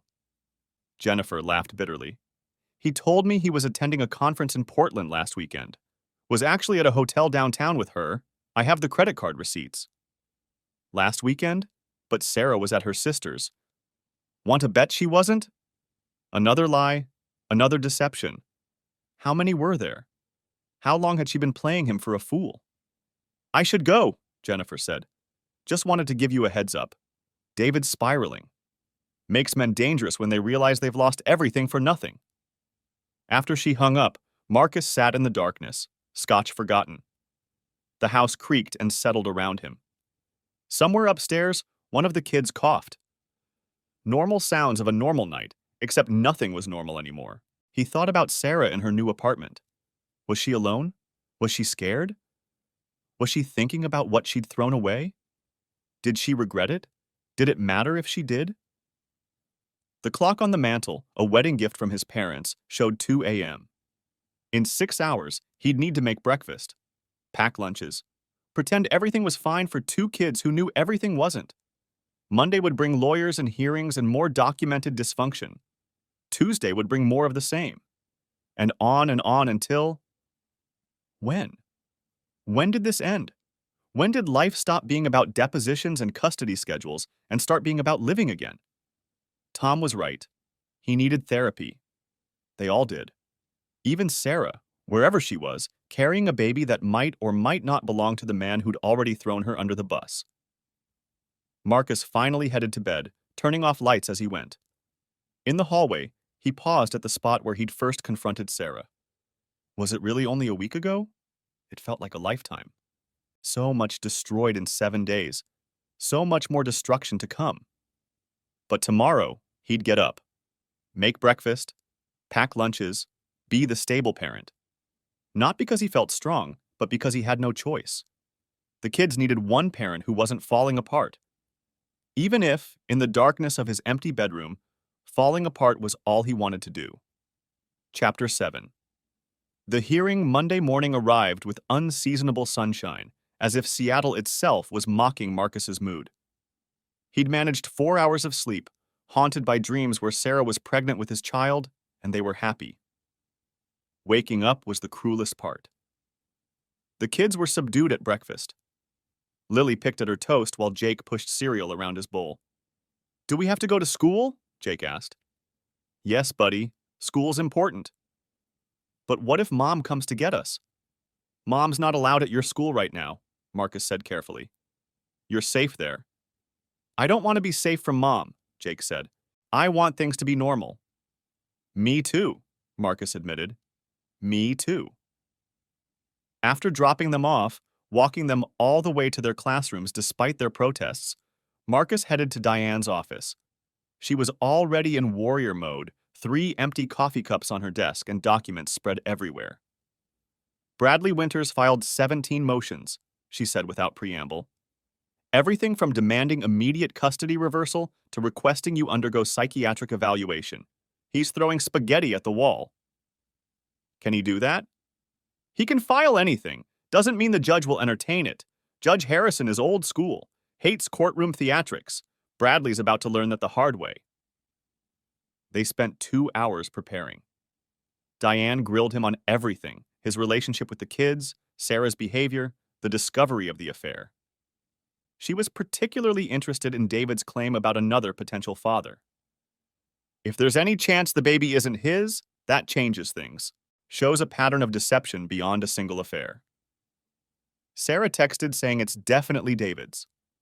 Sarah says a lot of things, doesn't make them true. I've subpoenaed her phone records going back a year. Let's see who else she was texting during her training sessions. The courthouse was a familiar kind of chaos. Lawyers in expensive suits hustling between courtrooms. Worried parents clutching documents. Children caught in the middle, dressed in their best clothes for judges who would decide their futures. Marcus saw Sarah before she saw him. She was standing with Bradley Winters near the elevator, wearing a conservative dress he'd never seen before. Her baby bump was just starting to show, or maybe he was imagining it, looking for evidence of her betrayal. She turned, their eyes met, and for a moment the busy courthouse faded away. She looked exhausted, scared, sorry. Then Bradley touched her elbow, breaking the spell, and her face hardened into something defensive. Mr. Dalton, Bradley approached with an extended hand and politician's smile. I do hope we can resolve this amicably. Marcus didn't shake his hand. All communication through counsel. Come now, we're all adults here. Surely, is there a problem? Diane appeared like an avenging angel in Armani. Mr. Winters, you know better than to approach my client. Just trying to be civilized, Diane. Something you might consider. I'll consider it when your client stops lying about mine, shall we? The courtroom was smaller than movies suggested, more like a conference room with heightened gravitas. Judge Harrison presided from behind a modest bench, looking like someone's stern grandfather who'd seen too much family dysfunction. I've reviewed the filings, he began without ceremony. Frankly, I'm appalled by the volume of paper from both sides. This is a temporary custody hearing, not the Nuremberg trials. Bradley stood. Your Honor, my client has been denied access to her children based on unsubstantiated allegations. Sit down, Mr. Winters. I'll tell you when to speak. The judge turned to Diane. Miss Hartwell, explain why supervised visitation is necessary. Diane was brilliant, clinical, devastating. She presented Patricia's report, highlighting Sarah's emotional manipulation. She submitted the pregnancy test results alongside Marcus's vasectomy records. She painted a picture of a woman who'd destroyed her family for a 4-month affair and was now attempting to manipulate her children. The minor children need stability, Your Honor, not a mother who asks them to advocate for her residence preferences during what should be quality time together. Bradley's response was all emotion and deflection. Sarah was a devoted mother. The affair was a momentary lapse born of loneliness. Marcus was vindictive, using the children as weapons. My client made a mistake, Your Honor. But mistakes shouldn't cost mothers their children. A mistake? Judge Harrison's eyebrows rose. A 4-month affair resulting in pregnancy while married is quite an extensive mistake, counsel. Marcus watched Sarah throughout the arguments. She kept her hands folded over her stomach, protecting the baby or hiding it, he couldn't tell. Occasionally she'd whisper urgently to Bradley, who'd wave her off. She looked smaller than he remembered, diminished by the weight of consequences. I'd like to hear from Mrs. Dalton, the judge said suddenly. Sarah stood on shaky legs. Your Honor? This is your family, Mrs. Dalton. Your children. Help me understand how we got here. I... Sarah glanced at Bradley, who nodded encouragement. I love my children more than anything. I made a terrible mistake, but I'm still their mother. They need me. They need stability, the judge corrected. They need parents who put their welfare first. Did you consider them when you began your affair? I wasn't thinking clearly. For 4 months? Sarah's voice dropped to almost a whisper. No, Your Honor. And now you're pregnant with another man's child. How do you propose to explain that to your 8- and 6-year-old? I don't know, Sarah admitted, tears starting. I don't know how any of this happened. I just know I can't lose my babies. You should have considered that before, Judge Harrison said, not unkindly but firmly. Actions have consequences, Mrs. Dalton, especially for parents. Marcus felt an unexpected pang of sympathy. Sarah looked broken, lost. This wasn't the confident woman he'd married, the one who could juggle design clients and school schedules without breaking a sweat. This was someone drowning in choices she couldn't take back. Then he remembered Lily trying to comfort her mother during visitation, and the sympathy evaporated. I'm not inclined to modify the current arrangement, Judge Harrison announced. Supervised visitation will continue for now. However, I'm ordering both parents into co-parenting counseling. These children didn't ask for any of this.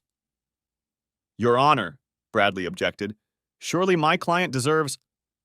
Your client deserves exactly what she's getting. A chance to rebuild trust with her children in a safe, supervised environment. Be grateful I'm not restricting access further, given the emotional manipulation documented in the supervisor's report. He set another hearing for 6 weeks out. By then, I want to see progress. Real progress, not more of these. He gestured at the mountain of filings, theatrical productions. Am I clear? Yes, Your Honor, both lawyers answered. Outside the courtroom, Bradley tried to spin it as a victory. 6 weeks gives us time to demonstrate Sarah's stability. The co-parenting counseling shows the court wants to work toward reconciliation. Sarah wasn't buying it. She stood apart from her lawyer, staring at Marcus with haunted eyes. Can I talk to him? She asked Diane. Just for a minute? Diane looked to Marcus, who found himself nodding. 2 minutes, Diane warned. I'm timing. They walked to a quiet corner, the first time they'd been alone since that night. Up close, Marcus could see the pregnancy exhaustion, the circles under her eyes, the pallor despite her makeup. I know you hate me, Sarah started. I don't hate you. The words surprised him. I hate what you did. I hate what you've done to our kids. But I don't hate you. I never meant... Don't, please. We're past that. Sarah nodded, wrapping her arms around herself. How are they? Really? Jake wet the bed again last night. Lily made his lunch this morning because she said I don't cut the sandwiches right. They're managing. I'm so sorry. Sorry doesn't fix this, Sarah. I know, I don't know who I became. The gym was supposed to be about getting healthy. David was just friendly at first. Then we started talking, and he listened, and I felt seen for the first time in years. We lived in the same house. You could have talked to me. Could I? When? Between your conference calls and late nights? Between spreadsheets and quarterly reports? So you entertained your trainer instead of going to a marriage counselor? Sarah flinched. It wasn't like that. Then tell me what it was like. Help me understand how my wife of 16 years decided destroying our family was worth some attention from a guy who does burpees for a living. You don't get it. Sarah's tears started again. You've never gotten it. I became invisible, just mom and honey and the person who made sure everyone had clean socks. David made me feel like Sarah again. And now you're pregnant with his baby. Was it worth it? She touched her stomach unconsciously. He won't return my calls. What? David. He's blocked me. His lawyer sent a letter demanding paternity testing and stating he wants no contact until it's resolved. Jennifer threw him out, and suddenly I'm radioactive. Despite everything, Marcus felt a savage satisfaction. You thought he'd leave his wife for you? He said he would. Said we'd be together. Said he loved me. And you believed him? I needed to believe him. Do you understand? I needed to believe someone loved me for me, not just as a function in their life. I loved you. No, Sarah said sadly. You loved the idea of me. The wife who kept everything running smoothly so you could focus on work. But when's the last time you really saw me, Marcus? Really looked at me? Time's up, Diane called. Sarah started to walk away, then turned back. For what it's worth, the baby is David's. There was never anyone else. I know that doesn't matter now, but I needed you to know. I'm not the complete whore you think I am. I never said... You didn't have to.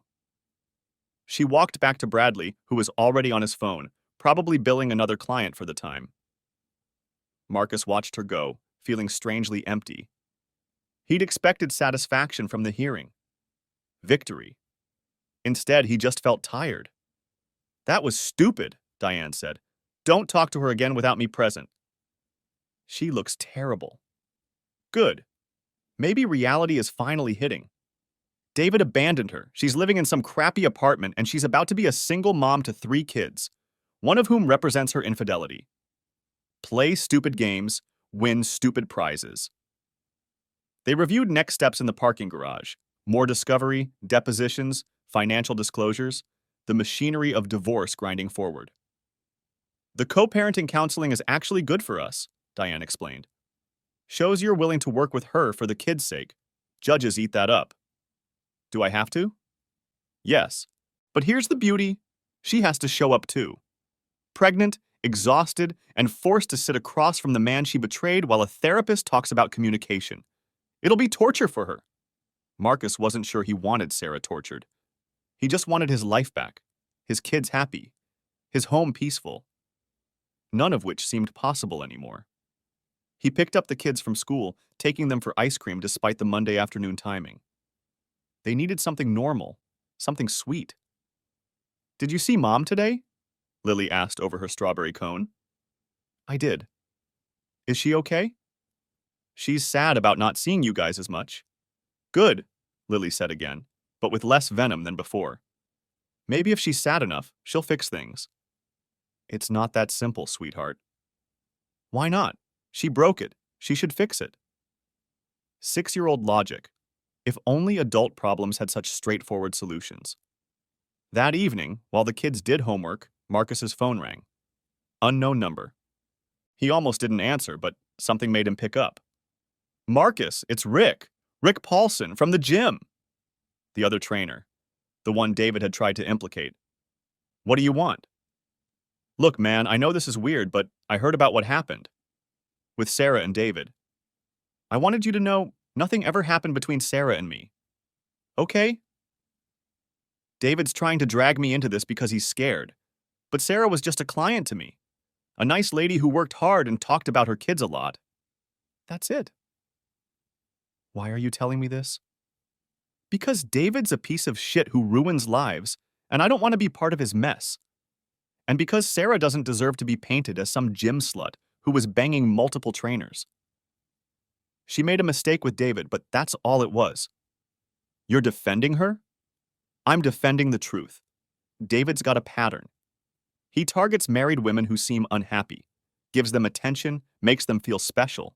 By the time they realize it's all bullshit, they've already blown up their lives. Are you saying he targeted Sarah? I'm saying I watched him do to her exactly what he did to 3 other clients before her. The only difference is Sarah got pregnant. Marcus thanked him and hung up, more confused than ever. Was Sarah a victim too? Or was that just another way to avoid responsibility? He was pondering this when Jake appeared in the doorway of his office. Dad, I can't sleep. Come here, buddy. Jake climbed into his lap, still smelling of bubble bath and childhood. Do you think Mom's baby will like us? What makes you ask that? Emma's stepdad had a baby with her mom, and now the baby gets all the attention. Emma says she's invisible now. You'll never be invisible to me, Marcus promised. Or to Mom, no matter how many babies anyone has. But we won't be a family anymore. We'll be a different kind of family. A bigger, more complicated family, but still a family. I don't want complicated. I want normal. Me too, Jake. Me too. He carried his son back to bed, tucking him in with extra care. In the hallway, he found Lily lurking, having heard everything. You okay, Lily Bean? She shrugged. Mom called me that today, during the visit. How did that make you feel? Sad and mad and confused. She looked up at him with eyes too wise for 8. Is it okay to feel all of those at once? It's more than okay. It's normal when someone you love hurts you. Do you still love Mom? The question of the day, apparently. I'll always love who she used to be, and I'll always love that she gave me you and Jake. But the rest, it's complicated. Everything's complicated now, Lily observed. Yeah, but we'll figure it out. One day at a time. After both kids were settled, Marcus sat on his deck despite the returning drizzle. The city lights blurred through the rain, looking like an impressionist painting. Beautiful and unclear, like everything in his life now. His phone buzzed. Sarah from yet another number. Thank you for talking to me today. I know I don't deserve it. The kids are lucky to have you. I'm sorry I forgot that. He didn't respond. Couldn't. What was there to say? But he didn't block this number. Not yet. Maybe that was progress. Or maybe it was just exhaustion. Either way, tomorrow would come with its own battles. More lawyers, more documents, more explanations to children who deserved better than complicated. But tonight, he sat in the rain and tried to remember the last time he'd really looked at his wife. Really seen her. Before trainers and pregnancies and lawyers, he couldn't remember. And maybe that was the real tragedy. Not that their marriage had ended, but that it had been dying so slowly, so quietly, that neither of them had noticed until it was too late. The rain picked up, soaking through his shirt. Marcus stayed outside anyway, letting Seattle wash over him. Sometimes you needed to sit in the rain. Sometimes that was all you could do. Chapter 8. Unraveling Deceptions. The phone records arrived on a Tuesday that felt like a Monday. Diane called Marcus at work, her voice carrying the particular excitement lawyers get when they find damning evidence. You need to see this. Can you come by at lunch? Marcus stared at the spreadsheet on his screen, numbers blurring together. He'd been making mistakes all morning, transposing figures, missing obvious errors. Richardson had noticed, but hadn't said anything, just quietly corrected things before they went to clients. I'll be there at noon. Diane's office was a war room now. Boxes of documents lined the walls. A whiteboard covered in timelines and connections looked like something from a detective show. His divorce had become a full investigation. Sit, Diane commanded, sliding a thick folder across her desk. Sarah's phone records, last 18 months. It's illuminating. Marcus opened the folder, seeing rows of numbers, dates, times. What am I looking at? Page 4. Start there. He flipped to it. Hundreds of texts between Sarah and a number he didn't recognize, starting 13 months ago. Long before she'd claimed the affair began. Whose number is this? David Chen. But here's where it gets interesting. Page 12. More texts, different number, same time period. Rick Paulson, the other trainer. Look at the frequency, daily. Sometimes 50, 60 texts a day. But Rick said nothing happened. Keep reading. Page 23. Another number. Another man's name Marcus didn't recognize. Thomas Erickson. Who the hell is Thomas Erickson? Instagram fitness influencer, based in Portland. Sarah followed him, liked all his posts, and apparently texted him regularly when he was in Seattle for workshops. Marcus felt sick. How many were there? That we can prove? At least 4 men she was inappropriately texting. Whether it went beyond that with anyone besides David, we can't know yet. But it shows a pattern of seeking attention outside the marriage. This can't be right. Sarah wouldn't. She's not like that. Diane's expression softened slightly. Marcus, I know this is hard, but the evidence is clear. Your wife was emotionally involved with multiple men for over a year. David was just the one she got caught with. He flipped through more pages. Late night texts, flirty emojis, messages deleted but showing in the log. His marriage hadn't just died, it had been murdered slowly, one text at a time. Does this help our case? Immensely. Shows long-term deception, pattern of behavior, terrible judgment. Bradley's going to shit himself when he sees this. What about the kids? They can't know about this. They won't, but judges need to know what kind of person is seeking custody. Marcus left the office in a daze. The Sarah in those records wasn't the woman he'd married. Wasn't the mother who sang their kids to sleep and organized neighborhood playdates. This was someone he didn't recognize. His phone rang as he walked to his car. Jennifer Chen. Bad time? Just got Sarah's phone records. She was texting your husband for 13 months. 13? He told me 6. She was texting a lot of people. Your husband was just the winner of the lottery no one wants to win. Jennifer laughed bitterly. Want to know something screwed up? I'm almost grateful.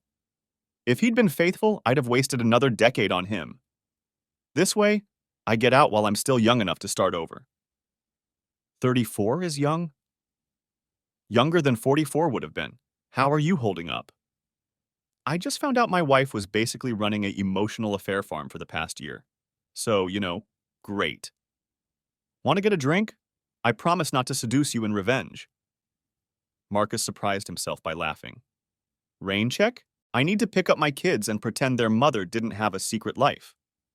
Story of our lives now. Pretending everything's normal for the kids while our worlds burn down. That afternoon, Marcus watched Lily at soccer practice. She was aggressive on the field, stealing the ball with newfound determination. The coach pulled him aside. She's been different lately, more intense. Everything okay at home? Her mom and I are divorcing. Ah, that explains it. She's channeling it well, at least. Better than some kids who just shut down. Was channeling anger into soccer better? Marcus didn't know. He didn't know anything anymore. Jake's teacher had similar observations at pickup. He's been clingy, anxious when you're late, even by a few minutes. Maybe we should talk about getting him some support. Support, therapy, counseling. His 6-year-old needed professional help because his mother couldn't keep her legs closed. The simplicity of that thought shocked him. When had he become so crude? So angry? But the phone records kept replaying in his mind. 13 months, maybe longer. While he was working late to pay for her gym membership, she was using it as a hunting ground. At home, making dinner, his phone buzzed. That same number Sarah kept finding to text from. The records Diane showed you aren't the whole story. Can we please talk? For the kids' sake? He started to block it, then stopped.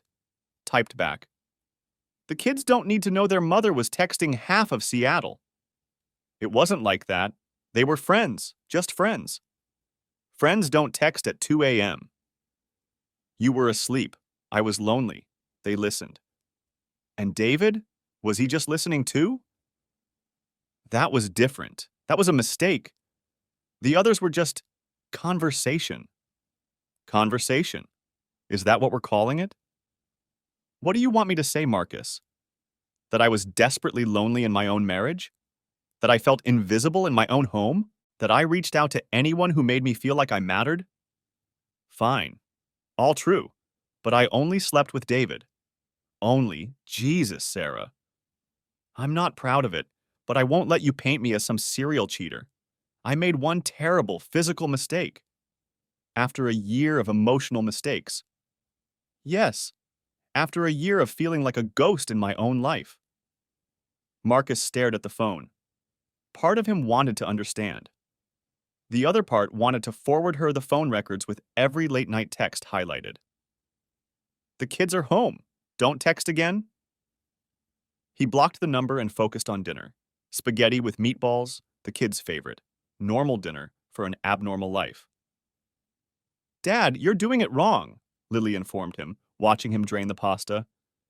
Mom always saves some pasta water for the sauce. Then you'd better show me how Mom does it. She did, 8 years old and already keeper of family traditions. Jake set the table without being asked, putting out 4 plates before catching himself and quietly returning one to the cabinet. These kids were growing up too fast. After dinner, homework time. Marcus helped Jake with reading, while Lily did math independently. She'd always been self-sufficient, but now it seemed less like confidence and more like not trusting adults to be reliable. "Dad," Jake said, sounding out words slowly, "what's cuss to die?" Marcus looked at the book. It was about a family of bears. Nowhere did the word custody appear. "Where did you hear that word, buddy?" "Emma told Lily that custody means choosing who you live with. Do we have to choose?" "No. No one's making you choose anything." "But what if Mom's baby needs her more? What if she chooses the baby?" "She won't. You and Lily come first, always." "Promise?" "Promise."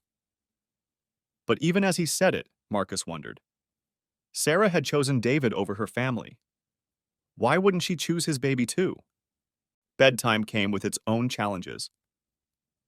Lily insisted on checking that all the doors were locked. Jake wanted to sleep with a baseball bat under his bed for protection. "Protection from what?" Marcus asked. "Bad guys." "There are no bad guys coming here." "Mom was a good guy and she left. Maybe bad guys come when good guys go." 6-year-old logic, breaking Marcus's heart. After they were asleep, he sat with his laptop and a beer, going through emails. One from Dr. Martinez, the therapist, confirming appointments for both kids starting Thursday. One from Diane, with more filing deadlines. One from his mother asking if he needed her to take the kids this weekend. Then, an email that made him freeze. From Sarah's work email, which he hadn't thought to block. Subject: "The truth, Marcus, I know you hate me right now. I know I've destroyed everything. But before you let Diane paint me as some serial cheater, please let me explain. Yes, I texted other men. Yes, it was inappropriate. But you need to understand why. Do you remember when you got promoted 3 years ago? You were so happy, so proud. I was proud too. But that's when things changed. Suddenly you were traveling constantly, working weekends. Even when you were home, you weren't really here. I tried to talk to you. Remember that night I suggested we needed to reconnect? You said things would calm down after Q4. But Q4 became Q1 became the new normal. I joined the gym because I was disappearing. Not just to you, but to myself. I'd become this invisible support system, managing kids and house and schedules while you built your career. The texts started innocently. Rick noticed I was struggling with a workout. We talked.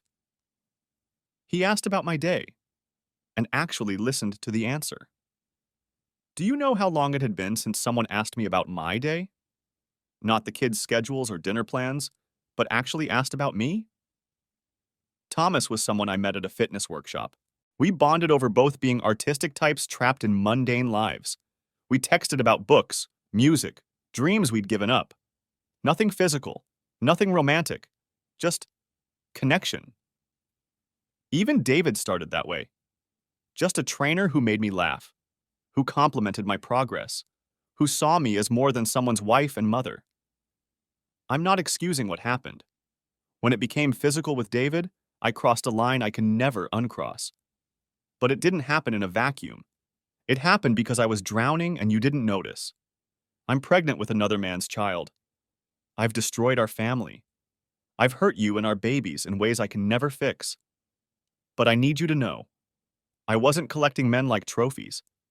I was just desperately trying to feel alive again. I loved you. I still love you. But somewhere along the way, you stopped seeing me, and I was too weak to keep shouting into the void. Sarah Marcus read it twice, then a third time. Each reading hurt differently. His phone rang. Tom.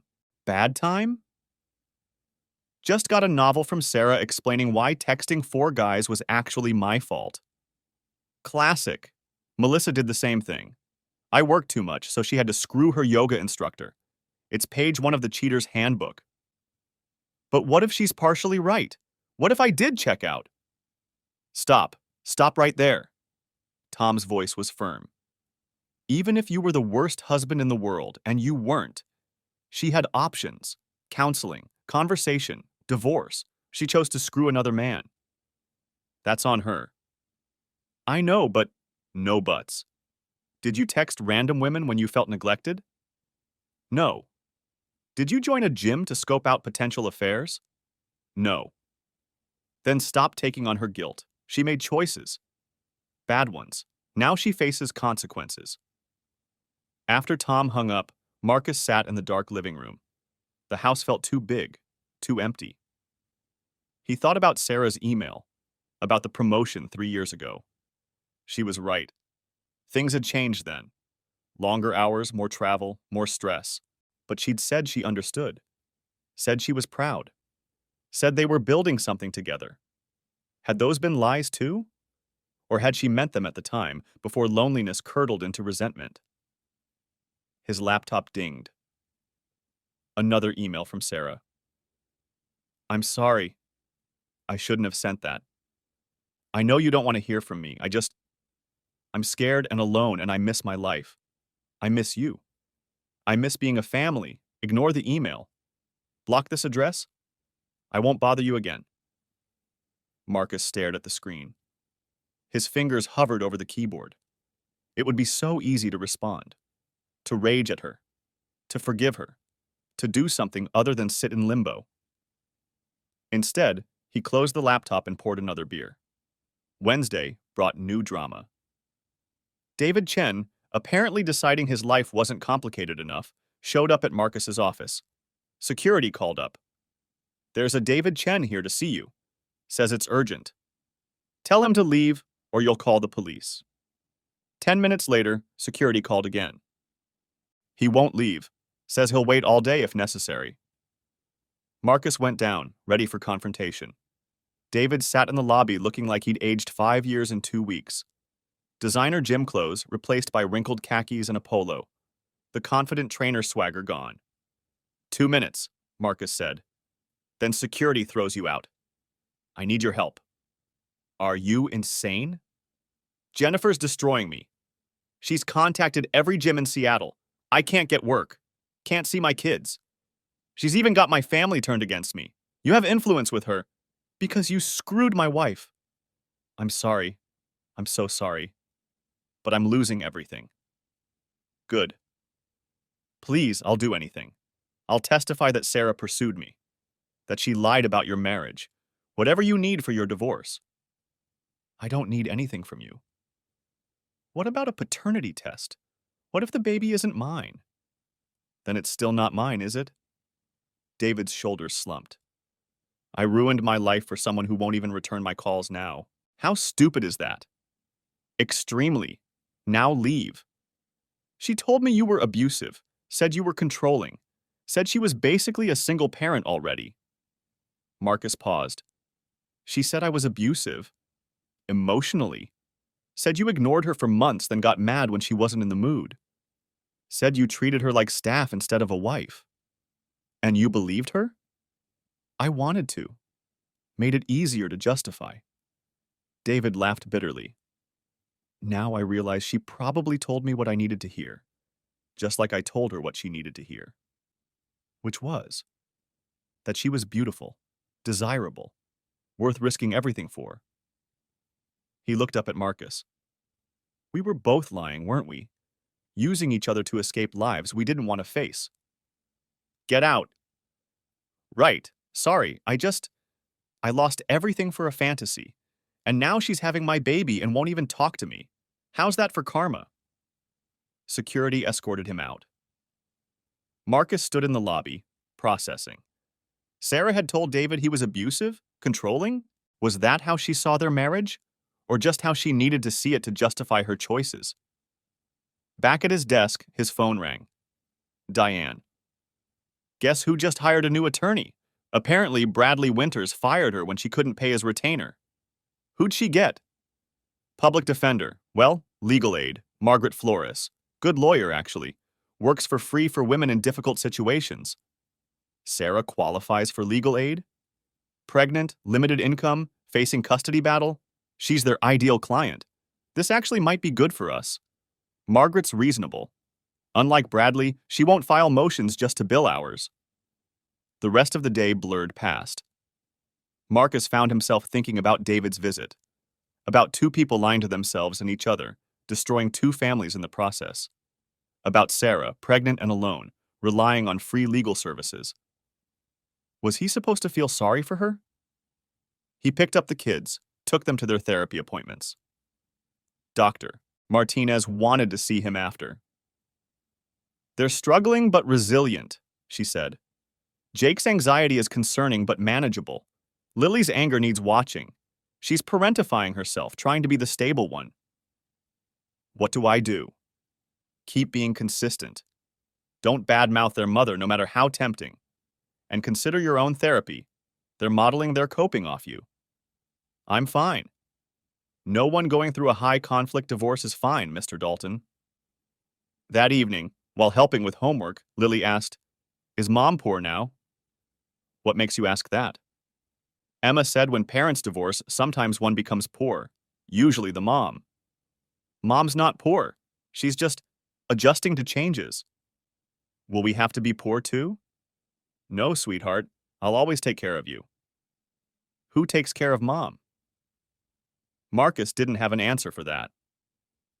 Later, after bedtime, he found himself looking at Sarah's Instagram. She hadn't posted in weeks. Her last photo was from September, a family selfie at Lake Washington. They all looked happy, normal, complete. How had they gone from that to this in 6 weeks? His phone buzzed.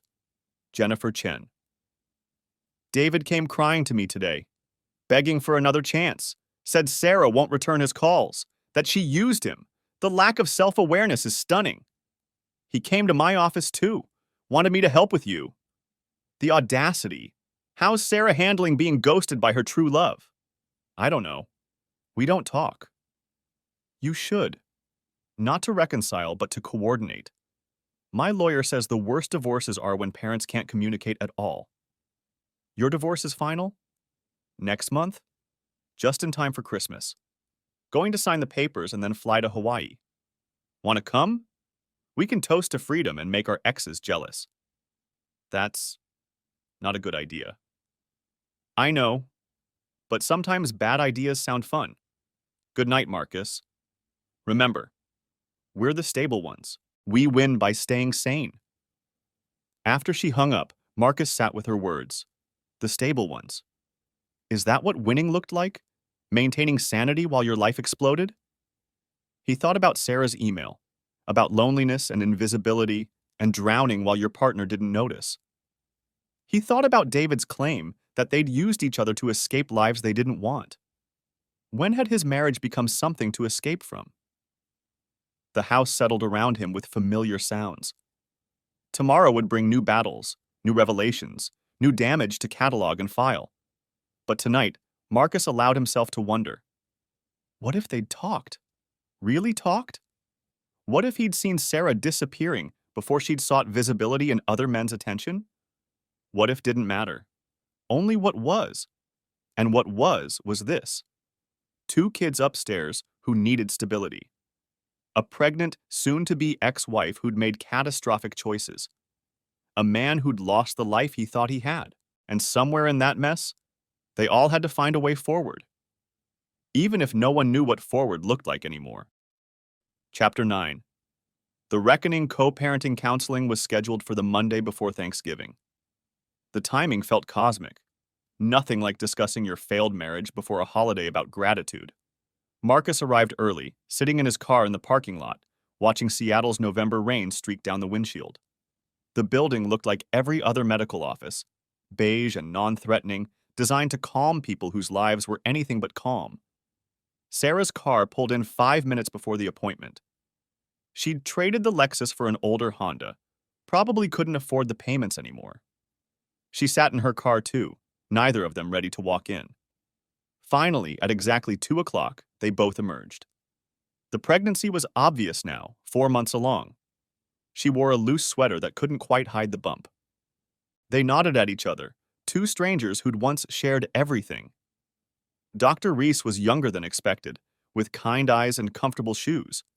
Her office had no couch, just 3 chairs arranged in a triangle. "Thank you both for coming," she began. "I know this is difficult. My goal isn't to save your marriage. That ship has sailed.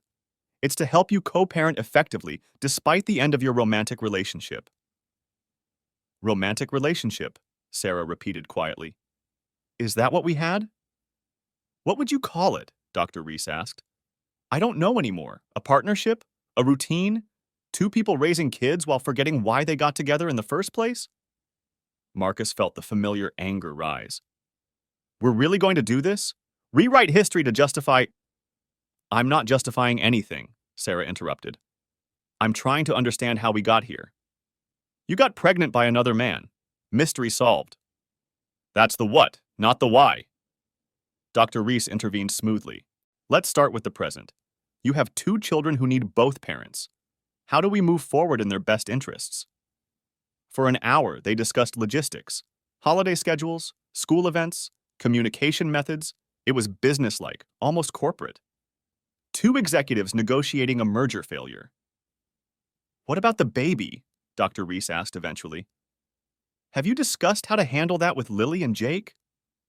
Sarah's hand went to her stomach. "They know I'm pregnant. They know it's not Marcus's." "Do they know whose it is?" "No, and David's not. He's not involved." "He abandoned her," Marcus said flatly. "Blocked her number once his wife threw him out." Sarah flinched but didn't dispute it.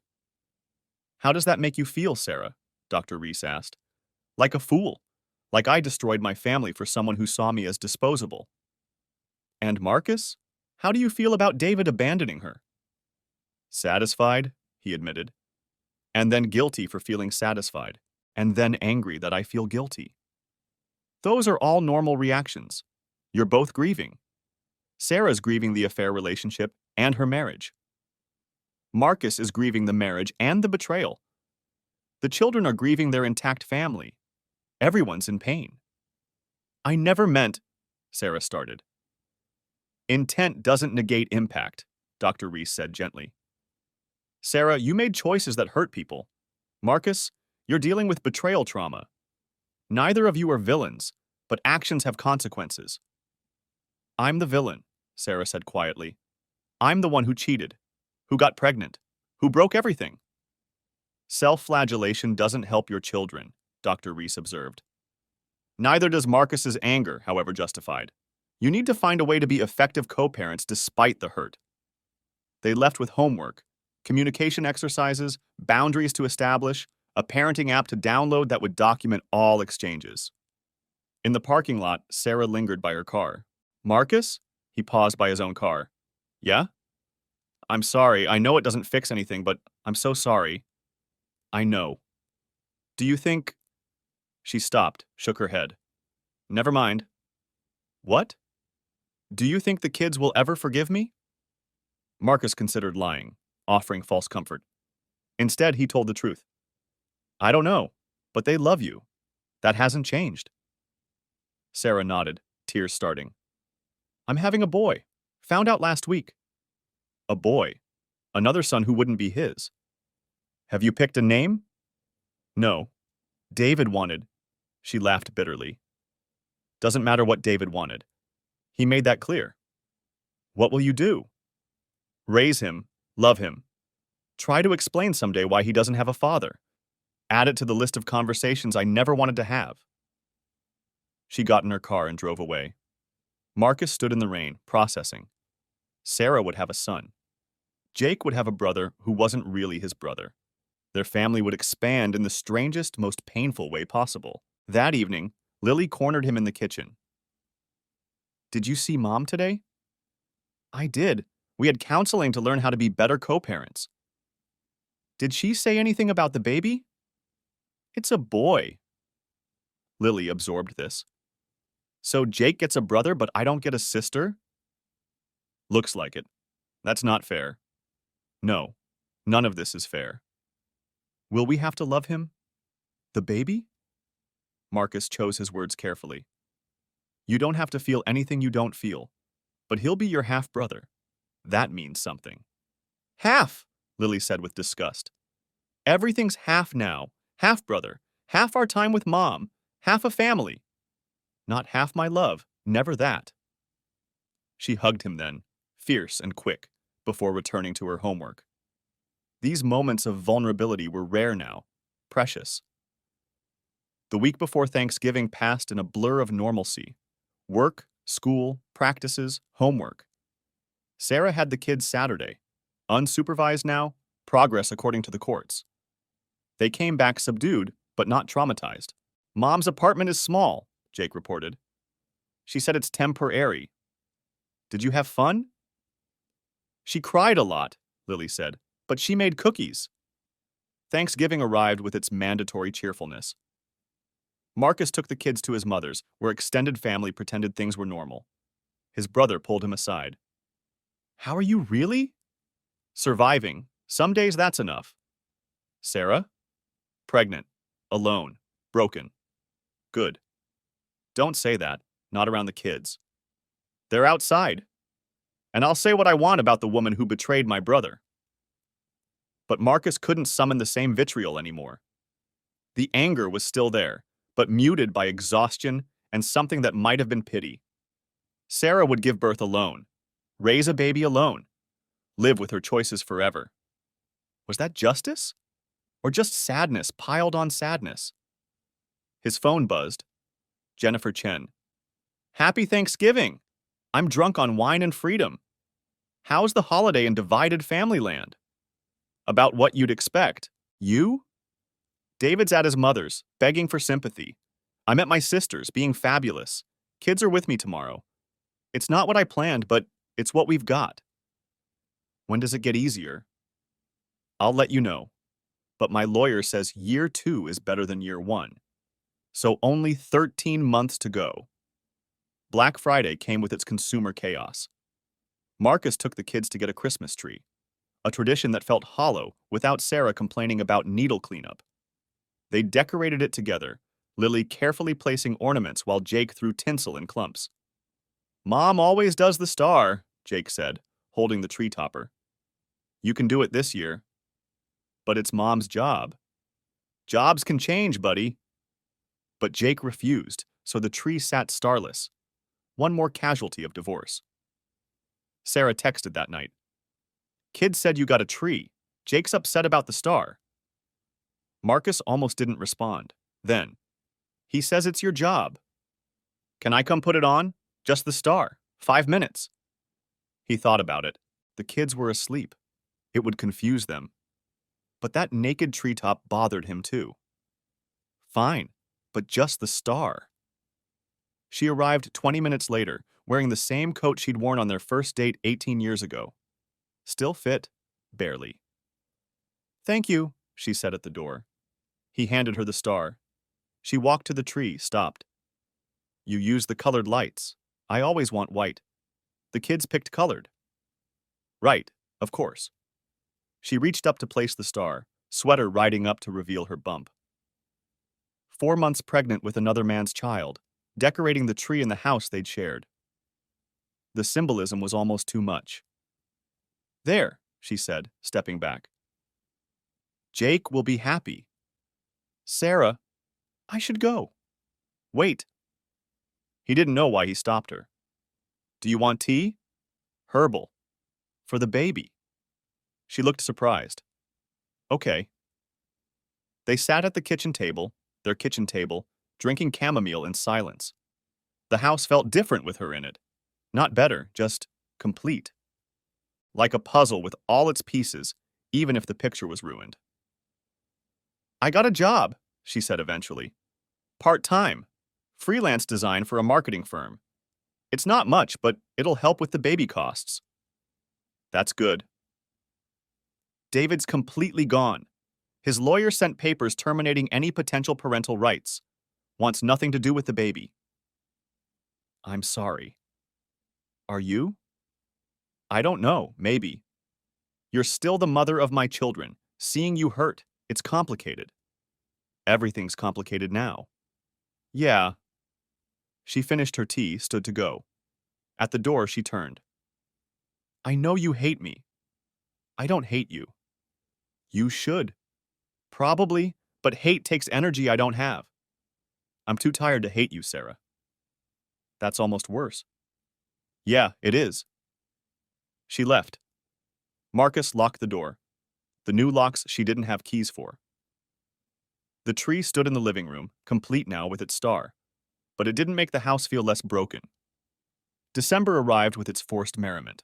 The kids had their Christmas lists, both careful not to ask for too much. When had they become kids who worried about being burdens?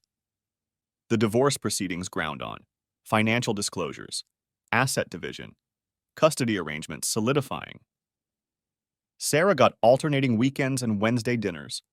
Marcus got everything else. It's a good deal, Diane assured him.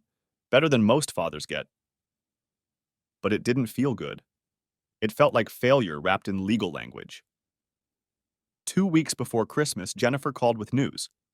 David's been arrested. What? Another client came forward, says he sexually assaulted her during a personal training session. Cops found 2 more victims when they investigated. Jesus. Yeah, your wife sure picked a winner. Thank God he's out of the picture. Marcus thought about Sarah, pregnant with a predator's baby. Did she know? Should he tell her? He called Dr. Reese for guidance. This is significant information that affects the safety of the children, she said. Sarah needs to know, but perhaps through her lawyer. So Marcus called Diane, who called Margaret Flores, who presumably told Sarah. The official channels of failed marriage. Sarah texted that night. I know about David. Please don't think less of me than you already do. Are you okay? No, but I haven't been okay since October. What's one more thing? The baby is still my baby, still my son. He didn't choose his father any more than Lily and Jake chose this divorce. If you need anything, I need my life back. Can you give me that? He couldn't. No one could. Christmas approached like a slow-motion car crash. The kids would spend Christmas Eve with Sarah, Christmas Day with Marcus. Solomon's solution for the modern age. Will Santa know to come to both houses? Jake asked. Santa's smart. He'll figure it out. Emma says kids of divorce get 2 Christmases, so it's actually better. What do you think? I think Emma's stupid. 1 Christmas with everyone together is better than 2 separate ones. From the mouths of babes. Marcus threw himself into making Christmas morning special. Too many presents, too much food, too much everything, as if excess could fill the void. The kids arrived Christmas morning in the clothes Sarah had bought them, matching pajamas like every year, but somehow sadder. They opened presents with forced enthusiasm, thanking him for gifts he barely remembered buying. Mom gave us these, Lily said, pulling out 2 ornaments. Photo frames with pictures from last Christmas. The intact family smiling at the camera, unaware of the storm coming. Those are nice, Marcus managed. She cried when she gave them to us, Jake reported. A lot. But we told her they were pretty and she stopped, Lily added, always managing her mother's emotions. 8 years old and already a caretaker. They hung the ornaments on the tree, the past and present colliding on pine branches. That afternoon, his mother came over with too much food and careful cheer.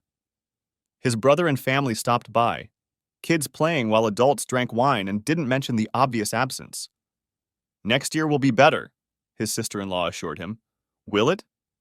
It has to be. This year set the bar pretty low. That night, after everyone left and the kids were asleep surrounded by new toys, Marcus sat in his living room and tried to feel anything other than hollow. His phone buzzed. Sarah. Thank you for making their Christmas special. They told me about all their presents. You're a good dad. You're a good mom. It's not enough to save our family. For that, we both had to fail, Sarah, not just you. You didn't sleep with someone else. No, but I left the relationship long before you did. Maybe if I had been there. Don't. Please. I can't handle your kindness right now. Okay. Merry Christmas, Marcus. Merry Christmas, Sarah. He poured a scotch, his new Christmas tradition, apparently. The tree lights blinked, colorful instead of the white Sarah preferred. The star she'd placed gleamed on top. One Christmas down. A lifetime of divided holidays to go. But they'd survived. All of them. Broken and rearranged, but still here. Marcus raised his glass to the empty room. To survival. To complicated feelings. To Sarah, alone and pregnant on Christmas. To kids who deserved better. To the wreckage of good intentions. To next year, whatever it might bring. The scotch burned, familiar now. Outside, Seattle's December rain washed the world clean. If only it were that simple. Chapter 10. New Beginnings January arrived with snow, unusual for Seattle. The kids were thrilled, building snowmen in the backyard while Marcus watched from the kitchen window. Their laughter felt like progress. "Dad, come help!" Jake called. Marcus bundled up and joined them. They built a family of snow people, too big, too small. Nobody mentioned that real families didn't look like that anymore. Sarah was due in 6 weeks. The divorce would be final in 4, racing toward endings and beginnings simultaneously. "Will Mom's baby like snow?" Jake asked, adding stick arms to his snowman. "Most babies don't go outside much at first," Marcus said carefully. "I'll teach him when he's older," Jake decided. Brothers should know about snow, the pregnancy test find.